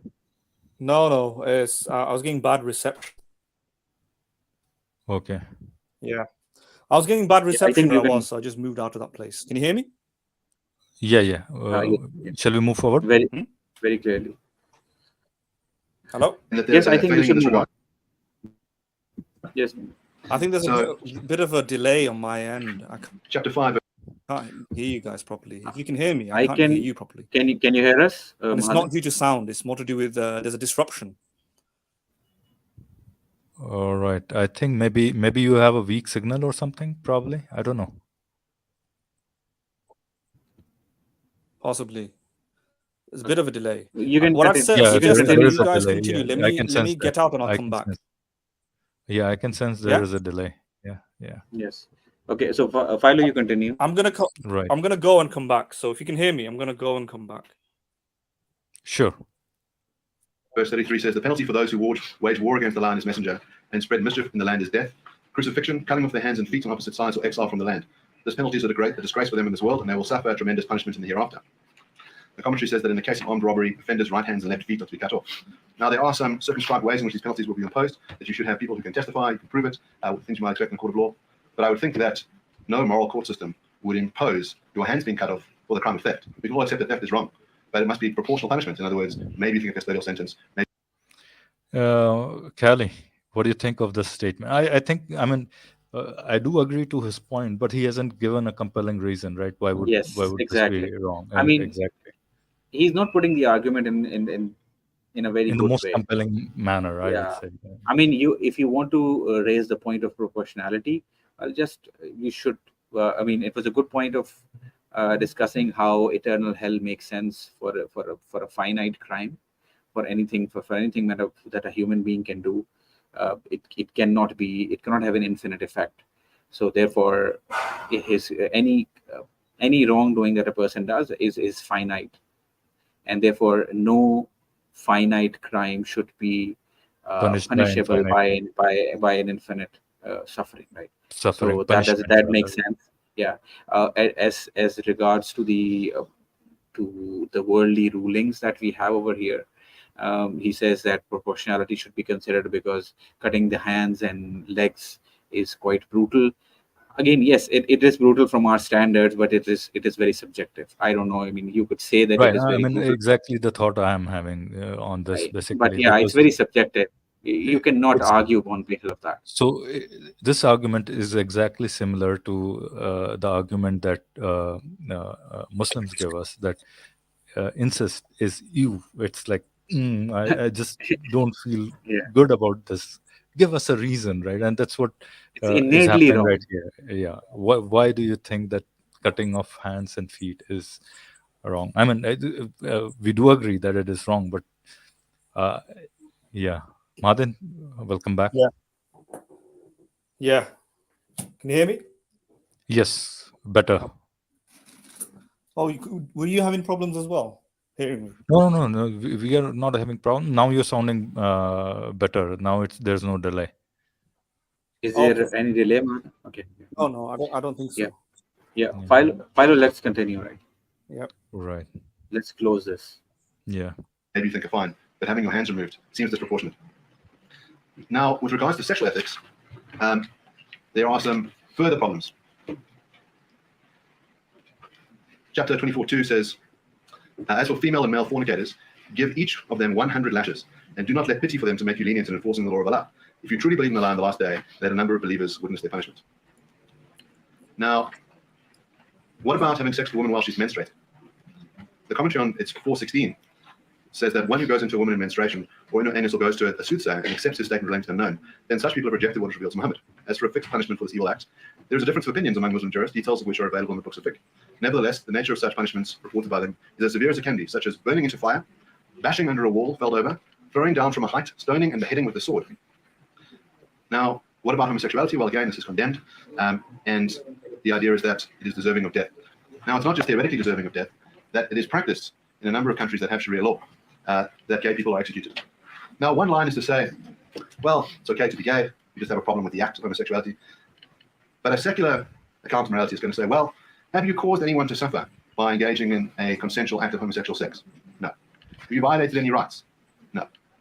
If you were to sit in the veil of ignorance and imagine that you yourself may very well be a homosexual who would like to have loving relationships and sex with others, would you want such a rule that would impose a death penalty upon you? No. So there is a difficulty in that the actual moral views that are expressed in the Quran don't meet what we require of a good moral theory, that they're out of accordance with our intuitions, that they're non-revisable because the claim is that they come from a divine source, and that secular morality provides us with a much better, richer account that can be claimed to be metaphysically true through a multiple range of sources, either through the presence of suffering. It strikes me as a very interesting move that my friend has made to say there is no evil in the world. I would imagine that spending some time being tied up and tortured to death, you would very quickly think there is evil in the world and I'd like to resist it. To claim that there is no evil is such an outlandish claim. It's just said to be entirely amoral, and I think not in coherence with our ordinary intuitions about the nature of reality. But I look forward to a robust discussion. I run the channel Brain in the Back, which is a philosophy discussion. All right. The ending comment was nice, I would say. You know, when he discussed Muhammad Hijab's denying the existence There's of no evil. There is no evil. Yeah. Right. There's no suffering. I mean, to be very specific, I think he said there's no suffering. I don't know. Maybe did he say suffering or did he say evil? Evil. I might be wrong. There's no evil in the world. He might have said evil. So yeah, I mean, yeah, it was a nice jab. Mm-hmm. All right, Madan, you are the anchor for today's. What I would say, I mean, even when he said there's no evil in the world and one should, just let suffer. I think that's more. I mean, it might be true, but it sounded more like an emotional argument to me, to be honest. It sounded more like an emotional argument. I mean, I would bring in. I would bring in a sadomasochist in there and say, okay, let's put that sadomasochist in there, right? But yeah, I mean, up to death, probably yes, he might be right in that point. But I just wanted to highlight that somebody might just enjoy that suffering kind of a thing, right? And real evil. But yeah, I mean, which part are you talking? Are you rebutting Mark's comment there? Mark, yes. No, he's rebutting Mark. Are you able to hear? Are you able to hear Mahaden or not? Did you hear the last part? Yeah, I did. I wasn't sure whether you're talking about hijab there when you talked about evil. No. Philo was rebutting Mark's comment. Yeah. I thought you were talking about hijab's mention of evil and not Mark's. No. I'm mentioning Mark's point right now that evil doesn't exist. Kind of. I mean, evil as an ontological reality. Maybe I don't know. I have no opinion on it, to be honest. He's not fleshed it out, but his view is, I think his view is such that hurting another person, it's something that possibly, in terms of philosophical parlance, it might be like a view of evil or morally, something that is morally bad is pretty much pain. So it's suffering, right? Yeah. So moral badness is is pain. Wherever there's suffering, that is morally bad, something like that. And wherever there is suffering, there is morally good. And this is like a naturalist account of morality in which these moral properties like goodness and badness, either reduces to pain and non-pain, or pain and happiness, or it supervenes on it. Supervene meaning that it's like a correlate. By and large, it is driven by that. Sorry? Right. By and large, it is driven by that. Kyle is saying. By and large, it is driven by this concept. Kind of, yeah.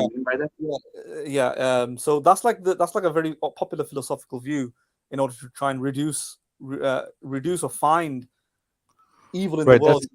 That's the moral landscape by Sam Harris.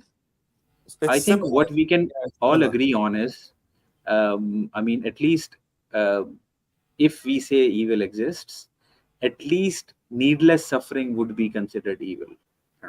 I don't know if you can say that.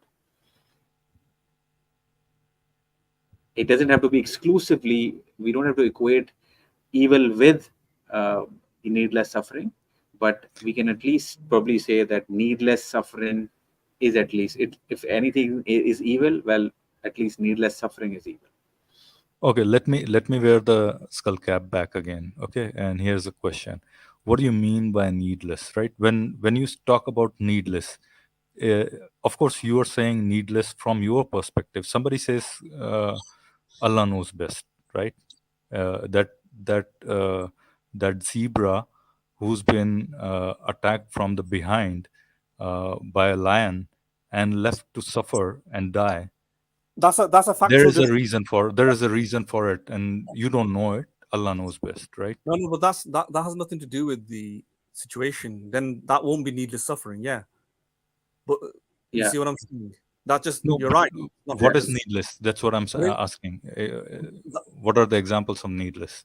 So and no, in the sense that Kylie would be analytically correct that needless suffering would be evil, but the situation that you gave is more to do with the factual component of the state of affairs of the world, which we may not be aware of. Well, that's true. I mean, if indeed, No, I agree with that statement. Needless suffering is bad. All right. Given that fact is true, that's a factual statement in a sense, right? But how would you then qualitatively assess a situation to be needless? No, that might be difficult. Again, it might be difficult sometimes to identify whether some suffering is needed or not. That's fine. But the question is, if we agree that something is needless, so if this is needless suffering, then we would consider that evil. Let me kind of though prop up what Kyle is saying. You say it like this, that an evil act is that which is, or a bad act. Evil might be the extreme version of bad, which it causes gratuitous suffering for no good moral reason. And you can fill those things out. Here's the thing that we talked about, Philo, in the past.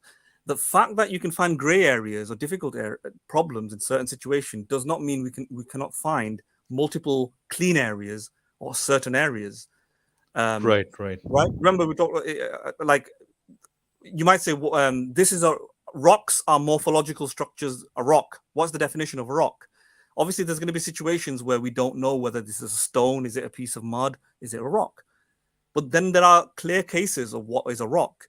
And in the same sense, we can find out many clear cases of gratuitous, needless suffering, like just gorging the eyes of the baby out, right? Now, here's where I disagree, where needless can be anything. Needless in it has a particular meaning. Needless simply means that you're not doing it for no good moral reason, right? So if the selfish psychopath, right? No, my point was from our perspective, right? And then when someone says, so these objections are, I agree. I mean, no, it's a closed system, though. The example that I'm giving is a closed system. If we can agree that gorging the baby's eye out for your own pleasure is evil, because by definition, evil is gratuitous suffering for no needless for no good moral reason. All right. Okay. That's a closed system, right? Now, if you add more ingredients into that, it'll change the situation, and in which case we'll agree that in that situation is no longer needless. But sorry, you go on. I'm talking for you. You go on. No. I see your point. I agree to your point. If you're talking about a closed system, then that's fair assumption to have that hypothesis that needless suffering is could be considered as evil, pretty much, right? Or bad, whatever however you want to take it, pretty much. And Mahadan did make a made this clarification, which Mahadan was right that this needs to be clarified. Needless means something which is done for not a good moral reason, right? So needless, if we might say that a person who's a sadist might need to harm someone for his own pleasure, that might be his need, but we wouldn't consider that we would still consider it needless because it is purely for his own pleasure. So we would still consider it needless. Yes, you're right. And Philo, you can think of thought experiments where there are gray areas, right? You can think of a factual situation where the psychopath is not, he's not completely doing it for his own selfish reason. There is some sort of benefit, you know, and you can go, what about this situation? And then we might be stuck. I might not be able to say anything. Kylie might not be, because it's a hard scenario. But that will just be limited to those hard scenarios. That doesn't mean there aren't any simple scenarios. Yeah, and life is full Right. of simple I agree. and hard scenarios. Yeah, and Right. and that's what happens. A lot of these moral debates, people just think of the hard scenarios and go, there we go. If you can't, it's not all or nothing though. Just because we don't have an answer for the difficult, hard scenarios doesn't mean there aren't a multiplicity of simple scenarios where it applies. You know, and it works completely. Right. I agree. I agree to your points basically, and then I'm removing my hat. By the way, yes. Okay. All right. Yeah, okay. Shall I we think have then- any more things to talk about here, or No, I think my parrot is calling me frantically. I don't know if you can hear it. So I'm gonna I'm gonna call it quits. Yeah. Let's close this. Yeah. So thanks for everybody for joining us. I can see there's one viewer. So whoever that viewer is, you are a precious gift. Please invite your friends. We need more than one person. We should not be expending our intellectual labor for the service of just one individual. It should be for millions of people. 100, Yeah. at least 100 to start with. Yeah, I mean, I'll accept 100 for now, but 1 million is the goal. Yeah, we need we need a massive fan base. I mean, I know we can sometimes go off on tangents. Hopefully we'll control that and we'll shorten up things soon. We'll polish things up so that we are more structured and we don't go too many tangents and so on. But invite your friends, spread our link. Tell people about us so that they can listen in, and we need more subscribers. So if you're watching this, please subscribe, and get your friends to subscribe as well. Other than that, we finished Mark's review, Mark's part today, and we'll probably be reviewing Hamza's rebuttal or opening statement, not rebuttal. And I look forward to that. Anything you guys want to say now? No, I'll just say, Madan, that this was an entertaining review. I really enjoyed it, basically. And I'll say to all the listeners that if you enjoyed it, pretty much you have to bring people in to at least listen to these conversations. And as Madan has already said, spread the word, share it, like it, comment first and foremost, so that YouTube picks it up and puts it in home pages and stuff like that. But that's about it. It was a pretty interesting opening statement. Kylie. Yeah, I always enjoy these streams. It was the same as usual. So I mean, I look forward to now reviewing Hamza's debate, as Hamza's opening statement.